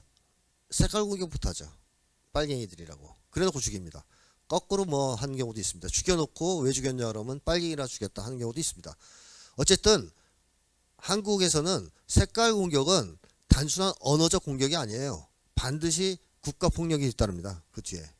죽이든 뭐 하든 간에. 그러니까 결합되는 거죠. 그게 연합되는 거죠. 사람들 사이에서. 색깔 공격을 당했다. 그러면 아, 좀 있으면 날 죽이러 오겠네. 이렇게 생각하는 심리가 생겼다는 겁니다. 이게 이제 한국 사회에서의 전형적인 색깔 공포증의 발생 원인이거든요. 한국의 역사를 보면 너무나 이제 그런 게 많지 않습니까? 과거에는 빨갱이로 몰리면 막 죽고. 저희 할아버지도 그런 얘기를 하셨던 기억이 납니다. 제가 대학 들어가서 80년대니까 데모를 많이 했어요. 그러니까 할아버지가 뭐라 그러냐면 다 좋은데 그 우리 할아버지도 이제 전두환이가 나쁜 놈이란 건 아시니까 하지 말라는 얘기는 못 하시고 해도 되는데 도장만큼은 찍지 말라는 거예요. 계속 그 얘기를 하세요. 그래서 왜 그러냐 그랬더니 죽는다 그런 거예요. 도장 찍으면 죽는다. 그게 보도연맹 사건과 관련이 있을 수 있어요. 자, 보도연맹에 지장 찍고 들어간 사람들 나중에 다 죽었어요. 빨갱이로 몰려서. 또 남로당 같은 데 지장 찍은 거 발견되면 바로 사형입니다. 그러니까 이제 할아버지가 이제 도장을 찍지 말라는 거예요. 다 해도 되는데 도장을 그럼 죽는다. 그 공포를 가지고 계셨다는 거 아닙니까 벌써. 자, 그렇게 해서 이제 나이 든 층은 무서워합니다. 무서워해요. 색깔 공격을 당하면 죽는다고 생각해요. 그래서 이걸 벗어나기 위해서 극우 보수에 투항한 사람이 아주 많아요. 나이 든 사람들은. 그 박근혜 탄핵 집회 때 극우 보수 세력이 나온 플랜카드에 뭐가 있었냐면요. 군인들이여 일어나라? 뭐 그런 거 써갖고 나온 경우가 있었어요. 그래서 그때 제가 이 사람들은 여전히 이 기억에 사로잡혀 있구나 하는 걸 제가 느꼈습니다. 그 사람들의 생각은 뭐예요? 야, 니네가 아무리 그렇게 뭐 국민항쟁, 촛불항쟁 해봐야 한 번 군인들이 쓸어 나와서 빨갱이 사냥하면 다 죽어. 우리가 미쳤다고 너희 편가? 우린 이쪽에 서 있을 거야. 이런 심리잖아요. 그러니까 이 노인층에 있어서 극우 보수 세력에서 극우 보수 이념에서 탈출하는 것은 그 공포가 사라지지 않으면 불가능합니다. 설득이 안 되는 이유가 여기에 있어요. 이 사람들 아무래도 설득이 안 돼요. 이렇게 해서 극우 보수가 됐고 바로 이제 반공 세대가 됐기 때문에. 그런데 이제 특징적인 흥미로운 것은 오늘날 한국 사회에서 젊은 층도 색깔 공포증이 심하다는 겁니다. 사실 한국의 젊은 층은 나이 든 세대의 그런 경험이 없어요. 색깔 공격을 정부가 하고 그 사람들을 죽이는 걸 목격한 적도 없고 들은 적도 별로 없어요. 물론 제 책에서 조금 보긴 했겠죠. 근데 직접 자기가 체험하거나 뭐 전해 들은 바 없습니다. 직간접적으로. 그런데도 색깔 공포증이 심합니다. 그건 왜 그럴까요? 그 이유는 오늘날의 한국 젊은 층은 우리 민족의 역사에서 가장 극심한 생존 불안, 생존 공포를 겪고 있습니다. 옛날하고 완전히 다르다는 거예요. 그러니까 한국 경제가 뭐 안 좋았던 시기를 좀 뺀다면 그래도 고도 성장이라 해서 계속 성장하던 시기가 있었잖아요. 그러니까 옛날에는 그런 일도 있었습니다. 고등학교 때만 해도 기술만 있으면 다 괜찮다. 대학 안 가도 된다. 실제로 기술 배워서 집 사고 그랬습니다. 그 당시에는. 경제가 계속 고도 성장을 했던 시기니까. 그리고 직장이 뭐 없어서 실업자가 넘친다기보다는 데려가려고 서로 그런 분위기가 있었던 시절 아니에요? 그러니까 생존 불안이 그렇게까지 심하지 않았던 거죠. 그런 점에서 직장 문제라든가. 그리고 또 하나는 아까 얘기했듯이 생존 불안이 있었다 하더라도 공동체가 있는 상황이에요. 사람들하고 같이 살아가는 상황입니다. 혼자가 아니에요. 그러니까 생존 불안이 약해요. 이거는 뭐랑 이제 비교할 수 있냐면 사람들이 배를 타고 가다가 20명 정도가 배가 파손돼서 무인도에 가게 됐습니다. 근데 이 20명이 사이가 엄청나게 좋습니다. 그런데 그 무인도에는 물도 있고 열매도 있고 그래요. 그러면 생존 불안이 높을까요? 생존 공포가? 별로 심하지 않죠. 왜냐? 20명이 협력하면 집도 지을 수 있죠. 그 중에는 물고기 잘 잡는 사람, 뭐 열매 잘 따는 사람, 의사도 있을 수 있고, 뭐 협력해서 살아가면 구조를 안 당하길 바랄 수도 있어요. 그죠? 구조대가 안 왔으면 좋겠다. 너무 살기 좋다. 뭐 이럴 수도 있어. 자, 생존 불안이 생존 공포가 그렇게 심하지 않을 수 있다는 거예요. 근데 똑같은 조건에서 20명이 그 섬에 갔다 하더라도 이 사람들이 사이가 안 좋다면 어떻게 될까요? 20명이 생존 공포는 엄청나게 심해집니다. 주객관적으로. 일단 협력을 못하니까 집 같은 걸 지을 수도 없고, 그리고 뭐 물고기 잘 잡는 사람은 있겠지만 못 잡는 사람도 있을 거 아니에요. 그 사람은 당장 생존 불안, 생존 공포에 시달릴 거고, 의사가 남을 치료해 주지도 않을 거고, 또 열배를 잘 따거나 물고기를 잘 잡는 사람도 발편짬은 못 자겠죠. 밤에 와서 자기가 훔쳐갈 수도 있고 칼로 찌를 수도 있잖아요. 사이가 안 좋으면 생존 불안이 확 치솟아요. 개인 사람들 사이 관계가 나쁘면. 그걸 이제 대비해 본다면 옛날에 젊은 층이 겪는 생존 불안은 오늘날의 젊은 층의 생존 불안과는 차원이 다르다는 거죠. 훨씬 약하다는 거죠. 지금이 훨씬 더 심하다는 겁니다. 개인 젊은이들이 주관적 객관적으로 느끼는 생존 공포는 옛날하고 비할 수 없이 심각하다는 거예요. 그러니까 젊은이들은 그런 얘기까지 하는 거 아니겠습니까? 취직만 할 수 있다면 영혼이라도 팔겠다. 이런 얘기까지 하는 거 아니에요. 그런데도 지금 경제도 내리막 하강 국면이라서 직장이 없어요. 남자애들 막 그런 얘기합니다. 우리가 취업할 수 있는 곳은 라이더밖에 없다. 저희는 배달하는 거, 배민. 그리고 실제로 라이더 하다가 그래서 다쳐서 이렇게 공익으로 빠진 친구들도 많더라고요. 저희 둘째 아들이 지금 공익인데 주변에 공익 온 친구들 중에 꽤가 라이더 하다가 사고 나서 다리 다쳐가지고 뭐 몸 다쳐서 온 친구들이 있어요. 자, 이런 정도로 심하다 보니까 젊은이들은 어마어마한 생존 공포가 있어요. 생존 공포가.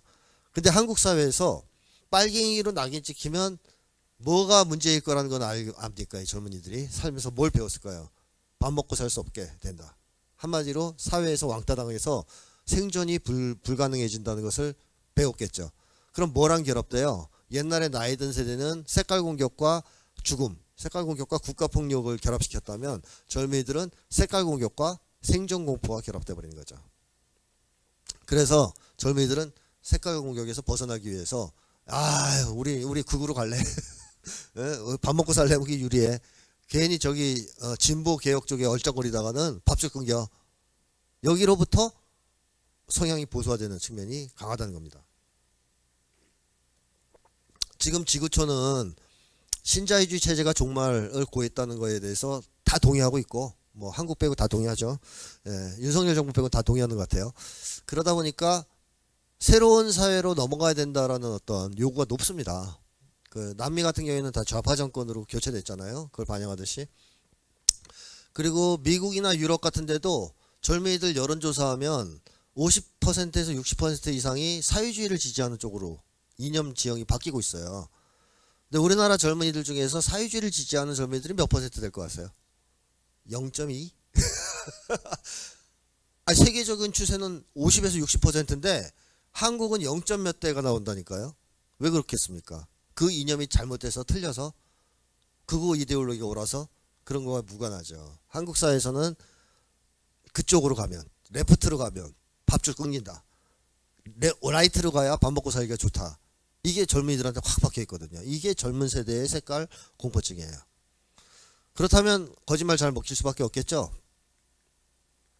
네, 색깔 공포가 강력하면 거짓말에 속게 만듭니다. 특히 미국을 찬양하게 만들고 숭배하게 만드는 한국 색깔 공포증의 주요한 배경은 바로 미국이지 않습니까? 아까도 한 선생님 잘 말씀해 주셨지만 지금도 항공모함이랑 막 끌고 와서 지금 막 난리를 치고 있죠. 그리고 옛날에 제주도를 비롯해서 우리 민중을 학살한 뒤에는 항상 미국이 있었습니다. 본질이 이제 미국에 대한 두려움, 압도적인 힘을 가진 초강대국인 미국이 반공국가라는 사실, 여기로부터 사실 색깔공포증이 뒷받침이 되고 있는 것이기 때문에 당연히 색깔공포증은 숙미주의, 공미주의 같은 미국을 두려워하고 숭배하게 만드는 이런 결과를 초래하고 또 그거 이데올로기를 손쉽게 수용하게 만들어주죠. 그리고 사회주의에 대한 맹목적 반감을 가지고 북을 악마화하게 되는 이런 이제 결과들을 초래합니다. 한마디로 거짓말에 속게 만드는데 아주 중요한 역할을 한다. 특히 이념적 문제라든가 이런 데서는 색깔공포증이 아주 결정적 역할을 한다라고 보시면 될 겁니다. 자, 그러면 국민들은 지금까지 지배층은 뭘 속여왔을까요? 한국 사람들한테 뭐 너무나 많지만 몇 가지만 찍어본다면 이 자유로운 나라라고 속여왔죠, 우리를. 윤석열 대통령이 지금 제일 좋아하는 게 자유 같아요. 그죠? 그 나만의 자유. 그러니까 자기의 자유를 위해서 모두를 죽이고 싶은 이 자유. 자, 자유라는 말을 너무너무 좋아해서 맨날 입에 담고 있는데 한국의 자유로운 나라 맞습니까? 명목적으로는 맞을 수도 있어요. 예를 들면 여기 계신 분들 강남에 아파트를 사실 자유가 있죠? 대답을 안 하시는군요. 네, 있어요, 자유는. 근데 돈이 없는 거죠. 자, 1년 내내 해외여행을 다니실 자유도 있어요. 그죠? 근데 돈이 없어서 못 가는 거지. 자, 무슨 얘기냐? 한국에서의 자유는 허울뿐인 자유라는 거죠. 윤석열 대통령과 김건희 여사나 누릴 수 있는 자유입니다. 우리는 못 누립니다. 돈이 없어서. 돈 없으면 누릴 수 있는 자유는 극도로 제한되죠. 야, 이것도 하고 싶고 저것도 하고 싶어. 근데 돈이 없어. 아무것도 못 하는 거예요. 그게 무슨 자유가 있습니까? 그리고 또 한국은 사상의 자유 없잖아요. 사상의 자유 있습니까? 뭐 조금 하면은 빨갱이, 간첩 이렇게 하는 나라 아닙니까? 사상의 자유가 아직까지도 보장되지 않는 지구상 거의 유일한 나라죠. 그래서 이런 거짓말, 그 다음에 돈이 없어서 문제를 해결할 수 없다라는 거짓말. 예를 들면 기본소득 얘기 나왔을 때도 계속 그랬죠. 재정이 없어서 못한다 이런 얘기. 근데 지금 우리가 겪고 있는 문제는 절대적인 파이가 작은 문제는 아닙니다. 이건 제가 오늘 주제가 아니라 자세한 말씀은 안 드리겠지만 우리 인류가 지금 가지고 있는 도달한 생산력 수준으로 생존 문제를 해결 못할 것 같습니까? 충분히 해결하고도 남습니다. 예를 들면 지구촌의 식량 문제는 원래는 없어요. 없어야 됩니다. 미국 같은 경우에는 식량이 남는 나라죠. 남는 식량을 어떻게 합니까? 줍니까? 아프리카에? 그 빈곤해서 식량이 부족해서 굶어 죽는 나라에 그냥 줍니까? 버립니다. 바다에다 버려요. 곡물 가격 유지하려고. 그것만 주면 되는 거거든요. 그리고 식량 남아도는 나라 많습니다. 그거 사이좋게 나눠 먹으면 아무도 안 죽어요. 지구촌 사람들. 그렇게 살면 되는데 그걸 버리는 거예요. 자기들이 더 큰 파이를 쥐고 있으려고. 이 불합리한 시스템의 문제지 파이가 적어서 생기는 문제가 아닙니다. 경제 개발을 더 하고 뭐 해야 되는 문제가 아니라는 것이죠. 저도 그거는 아주 절감을 해봤는데, 저 우리 동네 편의점 가면은 이게 기한 지난 거 있죠. 유통 기한 지난 거. 예, 이게 마가 달랑달랑한 게 있나 봐요. 그 다음 날 되면 못 파는 거. 어느 날 그 알바하는 학생이 그러더라고요. 혹시 이거 빵 좋아하시냐고. 그래서 내가 뭐 주문 아니 뭐 좋아하나 안 좋아하나 뭐 먹긴 하죠. 그랬더니 아니 뭐 유통기한이 이제 끝나서 어차피 버린다. 가져가서 드시려면 드셔도 된다. 고맙다고 받아봤거든요. 처음 제가 받아봤어요. 살면서 태어나서. 근데 그때 딱 느낌이 오는 거예요. 아 이런 게 많을 것 같은데 이 편의점에 이걸 다 날 주면 난 생존공포가 없을 거 아니냐. 이걸 다 버리지 않고 나만 줘도. 근데 버릴 거 아니냐 이거. 그러면서 야 이거 참 낭비적이다 뭐 이런 생각을 해본 적이 있는데, 농담이지만 제가 얘기하고자 하는 요지는 돈이 없는 게 아니에요. 슈퍼리치들이 다 갖고 있어서 그렇지. 지금 완전한 1대 99의 사회 아닙니까. 이 사람들은 엄청난 재부를 갖고 있거든요. 그야말로. 그러다 보니까 문제가 생기는 것이지, 객관적으로 우리 한국 사회나 뭐 미국이나 이런 데가 생산력 수준이 부족해서, 과학기술 수준이 부족해서 모두의 생존권 문제를 해결 못하는 사회는 절대 아니라는 겁니다. 이미 이건 넘어섰습니다. 다만 분배를 정상적으로 하지 않기 때문이죠. 그래서 이런 거에 대한 거짓말도 지금 이제 계속 나오고 있고, 그 다음에 이건 이제 잘 안 통하는데 최근에 와서는 자본주의, 제국주의 세계 체제는 영원불멸할 이상적 사회다. 91년도에 이게 아주 대유행했죠. 이게 후쿠야마인가요? 뭐 역사의 종언 떠든 사람 있잖아요. 예? 이름은 정확하게 모르는데 하여튼 후쿠자는 들어갈 것 같아. 후쿠시마 때문에 그런가? 자, 하여튼 그 사람이 그런 얘기를 했어요. 그때는 되게 이제 이게 세계적으로 유행했습니다. 역사의 종언 뭐 이런 게 정말. 그 주장은 뭐냐면 사회주의는 이제 영원히 끝났다. 실패한 체제라는 게 증명됐고 이제 소련이 붕괴됐으니까 자본주의가 영원불멸할 체제, 인간 본성에 맞는 체제라는 것이 증명되었다. 따라서 역사는 여기서 정리되고 자본주의로서 영원히 갈 거다라고 주장한 겁니다. 근데 지금 그렇게 되고 있습니까? 몇 년 그렇게 오랜 세월이 지나지도 않았는데 지금 자본주의 체제가 무너지고 있습니다. 자, 이런 거짓말들, 뭐 이런 것들이 이제 우리에게 속여온 상황이죠. 지금 뭐 다들 아까 말씀하셨지만 미국 1급 패권 체제가 종말을 고하고 있고 다극화, 신냉전 시대로 나아가고 있지 않습니까? 그러니까 뭐 대부분의 사람들이 이걸 알고 우리 국가의 앞으로의 나아갈 바를 여기에 맞춰서 정해야 된다. 국익을 위해서는. 이런 얘기를 하는데 오직 반대로 나가는 사람이 하나 있죠. 윤모 씨라고. 예, 우리 국가를 반대의 길로 끌고 가는 중입니다. 그러니까 세상이 이렇게 흘러가는데 거꾸로 역행하는 이런 길을 가고 있는 사람이 이제 있습니다. 자, 이런 것들이 이제 우리를 속인 내용들이라고 볼 수 있어요. 특히 인간에 대한 증오와 혐오 뭐 이런 것도 많이 심어왔고요. 그러면 우리가 거짓말에 속지 않으려면 어떻게 해야 되겠습니까? 지금까지 거짓말의 원인, 거짓말에 속게 만드는 심리에 대해서 쭉 얘기해 왔는데 주로 공포다라는 점을 말씀드렸는데, 당연히 이 거짓말에 속지 않기 위해서는 공포에서 우리가 벗어나야 되지 않겠습니까? 자, 생존공포에서 해방돼야 된다라는 건데요. 생존공포에서 해방되는 문제는 두 가지 측면이 있어요. 하나는 각 개인이 생존에 필요한 정도의 돈을 국가로부터, 공동체로부터 보장받는 문제가 있습니다. 그게 기본소득이에요. 근데 이것만으로 생존공포가 사라지진 않습니다. 개인 간 경쟁이 계속되면 생존공포는 계속될 수 있어요. 따라서 공동체가 복원돼야 됩니다. 동시에. 근데 아마 기본소득이 실시된다면 사람들 사이의 관계는 지금보다 훨씬 좋아질 겁니다. 즉 공동체의 복원이 자연히 이루어질 거라고 저는 예상합니다. 왜냐하면 실업자 친구 만나기 꺼려지는 이유가 뭐예요? 돈 써야 되거든요. 걔 만나면 계속 빈대 붙으니까. 근데 기본소득이 실시되면 걔를 만나도 이제 그럴 걱정이 없죠.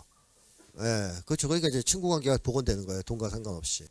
또 남녀가 건강한 사랑을 하지 못하는 이유는 뭐예요? 돈 때문이죠? 예.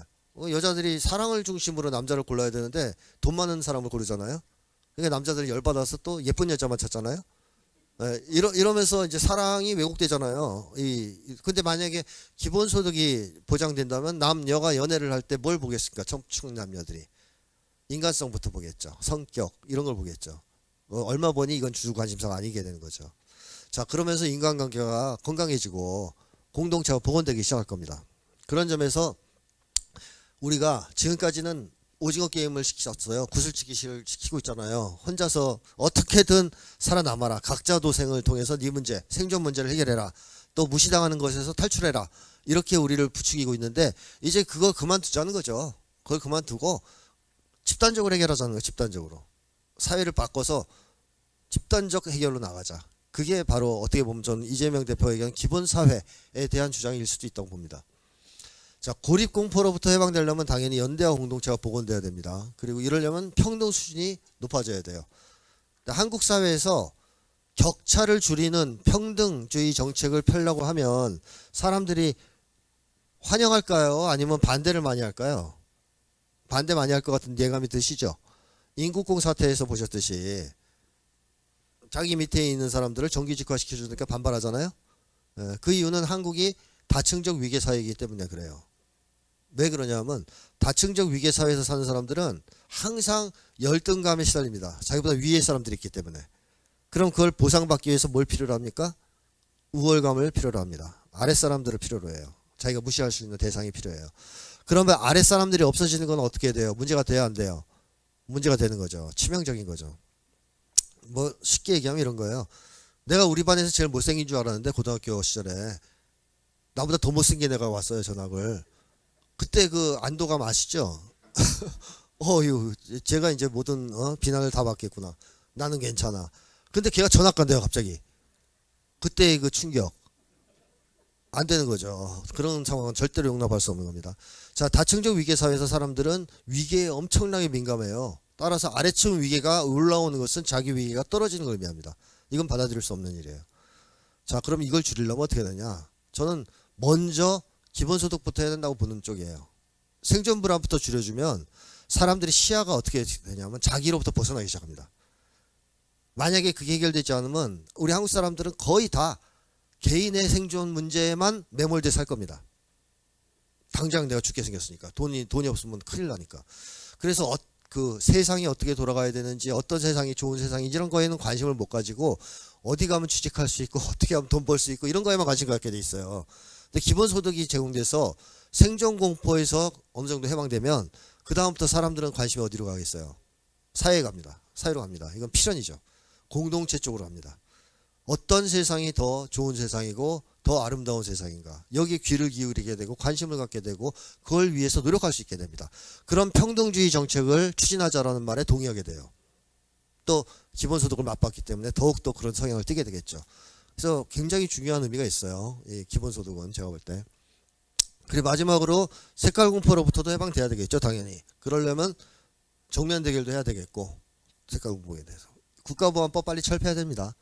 여러 번의 기회가 있었지 않습니까? 노무현 전 대통령도 이걸 본인이 꼭 해내려고 노력했지만 당내에 있는 그 당시에도 수박들이 있었어요. 그래가지고 수박들 때문에 국가보안법 철폐를 그때 못했습니다. 반대에 부딪혀서.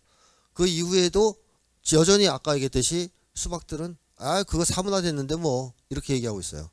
그리고 심지어 진보정당을 공격하는 소재로까지 쓰고 있습니다. 사실 색깔 공격은요. 극우 보수만 쓰는 공격이 아니에요. 저거는 70년대에는 윤보선이라는 사람이 야당 쪽 사람이 박정희 대통령을 색깔 공격했어요. 아시죠? 박정희 대통령은 빨갱이다. 남로당 전력이 있다. 실제로 남로당 들어갔다 나왔습니다. 박정희가. 그리고 박정희가 북에서 내려온 밀사 황태성인가요? 그 밀사를 보호하고 숙여놓은 적이 있어요. 통일 때문에 회담을 하기 위해서 내려왔습니다. 그 황태성인가 그 사람은 박정희의 큰형 박상희의 친구입니다. 박정희의 스승이고. 그래서 그 황태성은 설마 박정희가 날 죽이겠어? 형 친구에다가 스승인데. 근데 죽였어요 나중에. 왜? 야당에서 색깔 공격을 엄청 했거든요. 뭔가 불순하다. 박정희는 빨갱이다. 자, 놀랍게도 박정희가 색깔 공격을 당하고 그래서 메카시즘이라고 박정희가 막 항의하고 그랬습니다. 윤보선이 색깔 공격의 당사자가 됐었어요. 그러니까 한국에서는 누구나 할 수 있는 겁니다. 저건 극우 세력만 하는 건 아닙니다. 한국 사회가 그만큼 병적이라는 사회를 의미하죠. 국가보안법 빨리 철폐하고 분단 체제를 해체해야 되는 이유가 여기 있습니다. 한국에 정책 정당 나오는 게 제 꿈인데요. 정책 정당이 있어요 지금? 없죠. 그나마 정책 정당으로 찾을 수 있는 건 기본소득당인 것 같아요. 왜냐하면 기본소득당은 뭐 할지는 딱 느껴지잖아요. 기본소득 하겠다는 거 아니에요? 당의 정체성을 딱 정책 하나로 잡았네요. 자, 그런데 민주당 하면 떠오르는 정책이 있습니까? 아, 민주당은 저걸 하고 싶어 하는구나. 저 사람들이 기를 쓰고 있어요? 없지 않습니까? 과거에 김대중 전 대통령이 훌륭했던 것은 70년대 상황에서 연방제 통일 방안 주장했습니다. 빨갱이로 몰릴 수도 있는데 아주 용감한 발언이었죠. 연방제 통일 방안. 또 민생경제론 주장했습니다. 그 당시에 아주 지금식으로 치면 진짜 빨갱이 주장이에요. 급진적인 주장입니다. 그래도 했어요.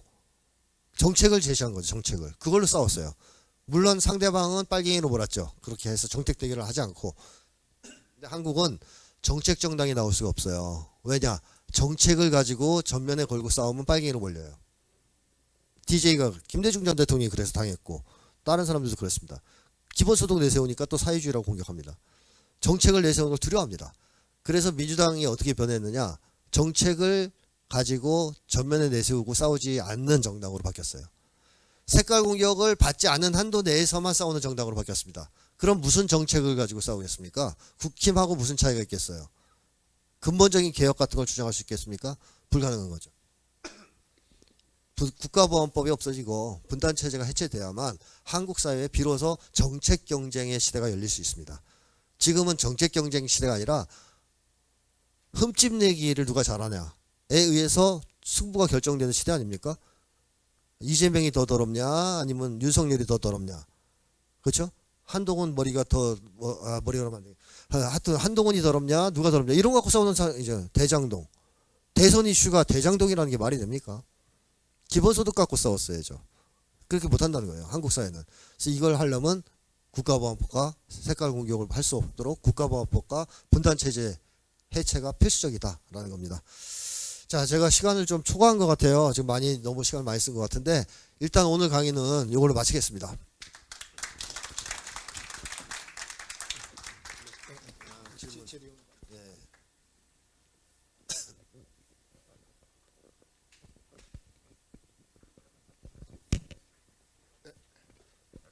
질문 있으신 분, 네, 질문 좀 부탁드릴게요. 네네, 네, 바로 나왔네요. 네. 여기 있습니다, 마이크. 예. 질문만 해주시기 바랍니다. 자기 주장이나 아니면 강의는 조금 지양을 해주시고요. 예. 아주 재밌게 말씀 잘 들었고요. 그 다층적 위계 사회로부터의 탈출, 지금 말씀했던 생존, 고립공포, 색깔공포, 여기서 탈출하려면 시간이 좀 필요하고 다층적 그 분절된 사회에서 예컨대 이번 토요일날 당장 많은 사람들이 나오게 하려면은 다시 말해서 그동안에 없었던 집단의식, 집합의식을 형성을 하려면 당장 뭐가 효과적일 것 같습니까? 네, 저는 기본소득이라고 봅니다. 기본소득이 가장 효과적이라고 봅니다. 왜냐하면 오늘날의 한국 사회는 다층적 위계 사회이기도 하고 분열 사회라고도 할 수 있죠. 횡적으로도 집단 간 분열이 엄청나게 심합니다.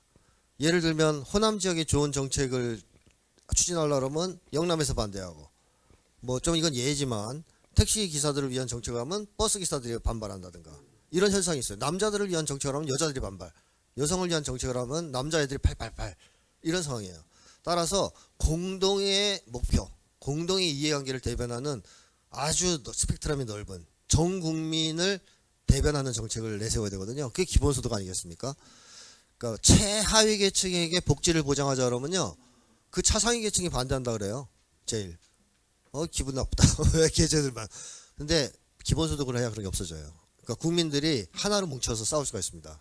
공동의 목표가 생기니까. 그리고 기본소득은 아주 혁명적인 변화를 한국 사회에 불러올 거라고 저는 예상하는데요. 왜 그러냐 하면 기본소득이 정상적으로 보장되면 아까 얘기했듯이 사람들이 저항을 하기 시작합니다. 불의에. 회사에서 갑질당하면 싸워요. 왜? 잘려도 안 죽으니까. 또 뭐 성희롱 당한다 그러면 싸워요. 잘려도 안 죽으니까. 그러니까 이렇게 되면 회사 분위기는 바뀔 수밖에 없어요. 옛날 같으면 아무리 괴롭혀도 생존공포 때문에 머리 숙이고 다 수용했는데 그냥 굴복했는데 이제 덤비고 나가버린단 말이에요. 그러면 회사가 돌아가지 않을 거 아닙니까? 회사 문화가 바뀝니다. 조직 문화가. 사람들을 못 괴롭히는 쪽으로 민주적으로 바뀌어버립니다. 사회 문화가. 그리고 사람들 사이에 연대의식이 생기겠죠. 공동으로 이걸 같이 우리가 쟁취해 나가고 있다라는. 이렇게 돼야 다층적 위계사회를 깨자라는 주장을 할 수가 있다는 거예요. 제 얘기는. 지금 하면 아무도 동의 안 할 거라고 봅니다. 밑에 사람 올라온 게 누가 좋겠어요. 그러니까 지금은 생존 문제를 다 해결해 주자는 거죠. 싹 버팀목을. 그래서 그 불안에서 사람들을 해방시켜 준 다음에 사회가 이렇게 바뀌어야 우리가 행복해질 수 있다라는 말 해야 사람들이 그에게 귀를 기울이고 동참을 하기 시작할 거다. 그래서 기본소득은 정말 여러 가지 혁명적 변화를 한국 사회에 불러올 수 있는 그런 정책이라고 저는 생각합니다. 지난 대선에 저는 기본소득을 걸었으면 전변에 걸었으면 이겼다고 생각합니다. 100% 이겼습니다. 근데 수박들이 기본소득을 못하게 발목을 잡았어요. 그래서 대선 전 나와서부터는 언급도 못했습니다. 그거 내세우면 진다 그랬대요. 그러니까 이게 미친놈들이에요. 아, 이렇게 얘기하면 안 되나? 자, 하여튼 제가 볼 때는 그래요. 완전 돌머리입니다. 돌머리. 대장동은 아무리 많이 오랫동안 싸워도 이재명한테 유리할 게 없거든요. 근데 기본소득은 붙으면 붙을수록 유리합니다. 이게 국민 사이에서 토론의 주제가 되고 논쟁의 주제가 되면 무조건 유리합니다. 이건. 그리고 막판에 투표장 갈 때 할아버지들 그런 생각을 하겠죠. 이재명을 찍으면 다음 달부터 돈 들어오는데 이런 것도 작용하죠. 예, 이거는 무서운 거예요. 강력한 거죠. 그리고 사람들끼리 싸울 이유가 없어요. 젊은 남성, 여성들이 왜 싸웁니까? 기본소득에 다 수혜자인데 그럼 남녀 갈라치기도 성공하기 힘들었을 겁니다. 근데 그걸 빼버리고 뭐 줄리 여사 뭐 이런 거 갖고 싸웠잖아요. 대장동. 그게 지는 거예요. 그렇게 하면 안 됩니다. 그래서 기본소득만큼 저는 폭발적 이슈가 한국 사회에서 없다라고 보고 장기적으로는 기본소득만이 아니라 기본사회로 가야 된다. 우리가. 그래서 기본소득, 기본 뭐 주택, 그다음에 또 기본대출, 저는 기본 직업까지 해야 된다고 생각합니다. 그 이재명론이라는 책에 이제 누가 쓰신 분이 있어요. 기본 직업제. 이렇게 기본적인 거를 모조리 국가에서 책임지고 보장하는 기본 사회로 나가야 된다. 이게 이제 지금의 주제인데 그 중에서 가장 급선무는 기본소득인 것 같습니다. 네, 혹시 네. 다른 질문 있으신 분 계시나요? 다른 질문. 네, 뭐 제가 개인적으로 질문 하나 드려도 될까요? 네. 그 박근혜 탄핵 집회 당시의 상황과 지금의 그 집회 당시의 상황, 지금의 집회 상황을 이렇게 비교를 해보면 네. 군중들의 심리가 조금 다른 것 같아요. 근데 네. 정확하게 저는 뭐 심리학자가 아니어가지고 어떻게 찝어내기는 좀 어려울 것 같은데 어떤 심리적인 좀 상황이 다른 거가 있을까요? 박근혜 탄핵 집회의 성공으로 인해서 한국 사람들이 엄청난 효용감을 가지게 됐죠. 효능감이라고도 하죠. 그러니까 해봤다는 거죠. 이건 중요한 겁니다. 그러니까 대통령을 갈아치운 나라가 많이 있어요. 지구상에. 별로 없지 않습니까? 근데 박근혜를 끌어내렸잖아요. 그것도 장기간에 걸친 촛불 항쟁으로. 이건 엄청난 효능감을 가져오죠. 국민들한테. 할 수 있다. 대통령 마음에 안 들면 우리 손으로 끌어내릴 수 있다. 그래서 박근혜 탄핵 이전과 이후의 국민들은 좀 달라요. 훨씬 더 자신감이 있고 정치에 더 적극적입니다. 물론 이제 뒤로 물러나서 지금 관망한 사람이 더 많아지긴 했지만 박근혜 탄핵 이후에 전반적인 국민들의 심리는 그렇다라고 저는 봅니다. 그러니까 국민들의 수준은 높아졌다는 것입니다. 매우. 그리고 우리 국민들이 박근혜를 끌어내렸을 때 바랬던 것은 박근혜 없는 세상만은 아니었잖아요. 박근혜 하나 없어지는 걸 바란 건 아닙니다. 새로운 세상이 열리기를 기대했던 거죠. 그야말로 사람이 주인이 되는 세상, 뭐 혹은 뭐 다른 말로 하면 대동세상 이런 게 열리기를 기대하고 한 거지. 박근혜 얼굴 안 보려고 한 건 아니에요. 근데 박근혜를 끌어내리자 그 뒤에 개혁이 정상적으로 추진되었느냐 하면 전혀 그렇지 않고 개혁이 엄청나게 지지부진하게 진행됐습니다. 특히 민주당이 뭐 거의 5년 세월을 허송세월 했다고 해도 과언이 아닐 정도로 개혁을 잘 성공시키지 못했죠.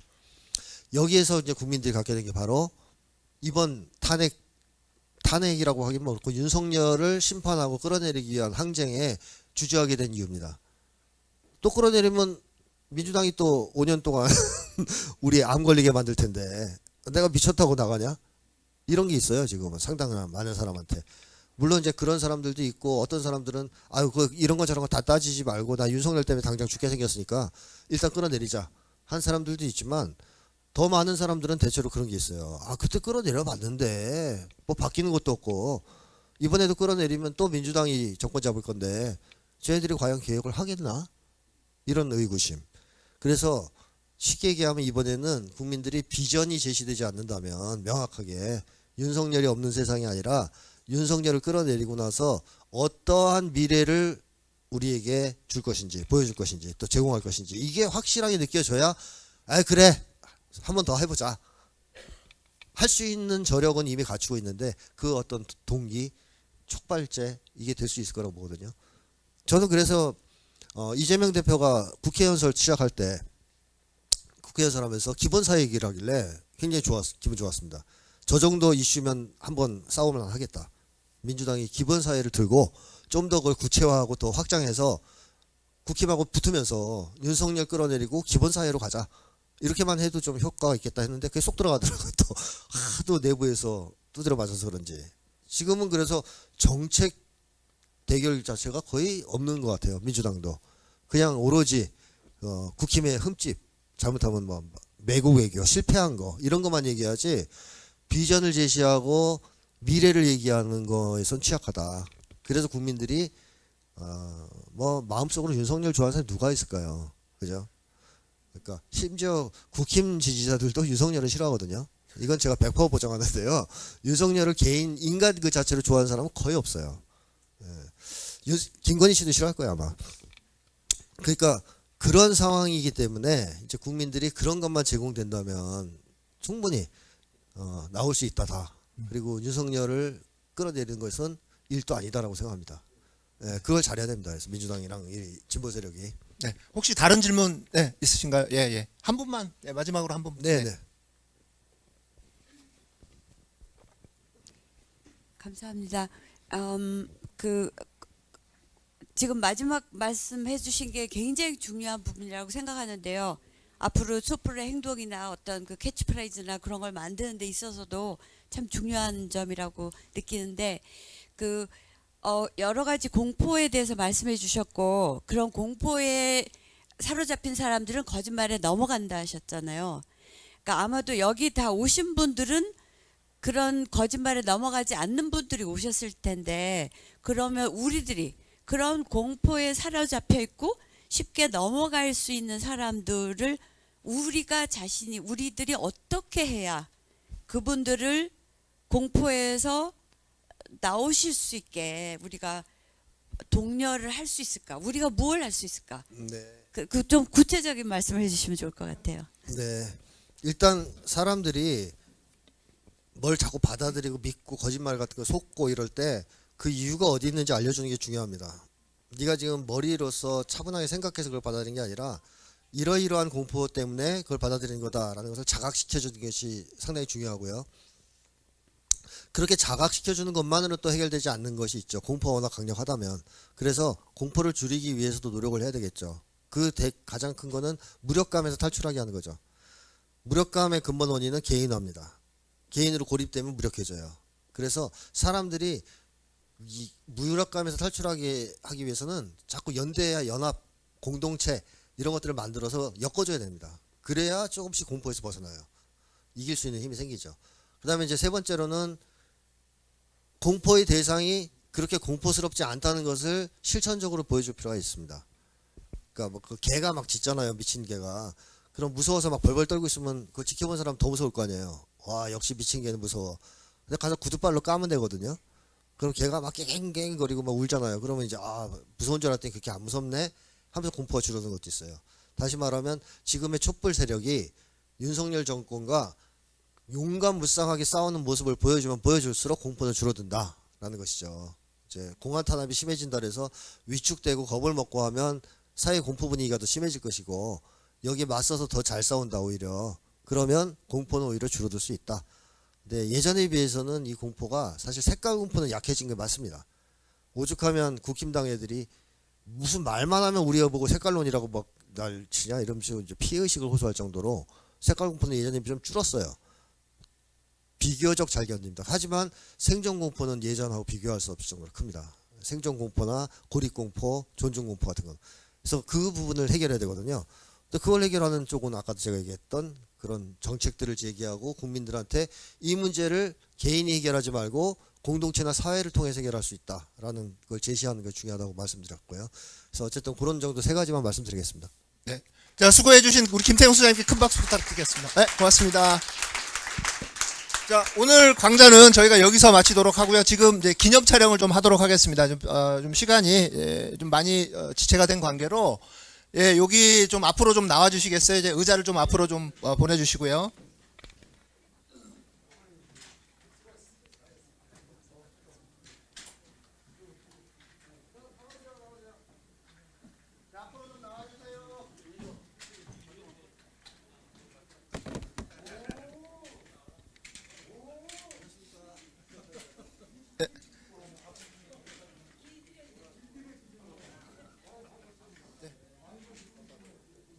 소장님 앞으로, 앞에 앉아주세요.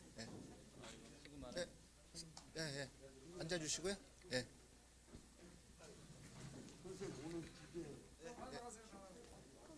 자, 얼른 앞으로 좀 나와주세요. 예.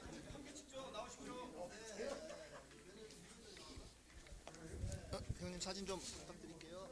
아이고.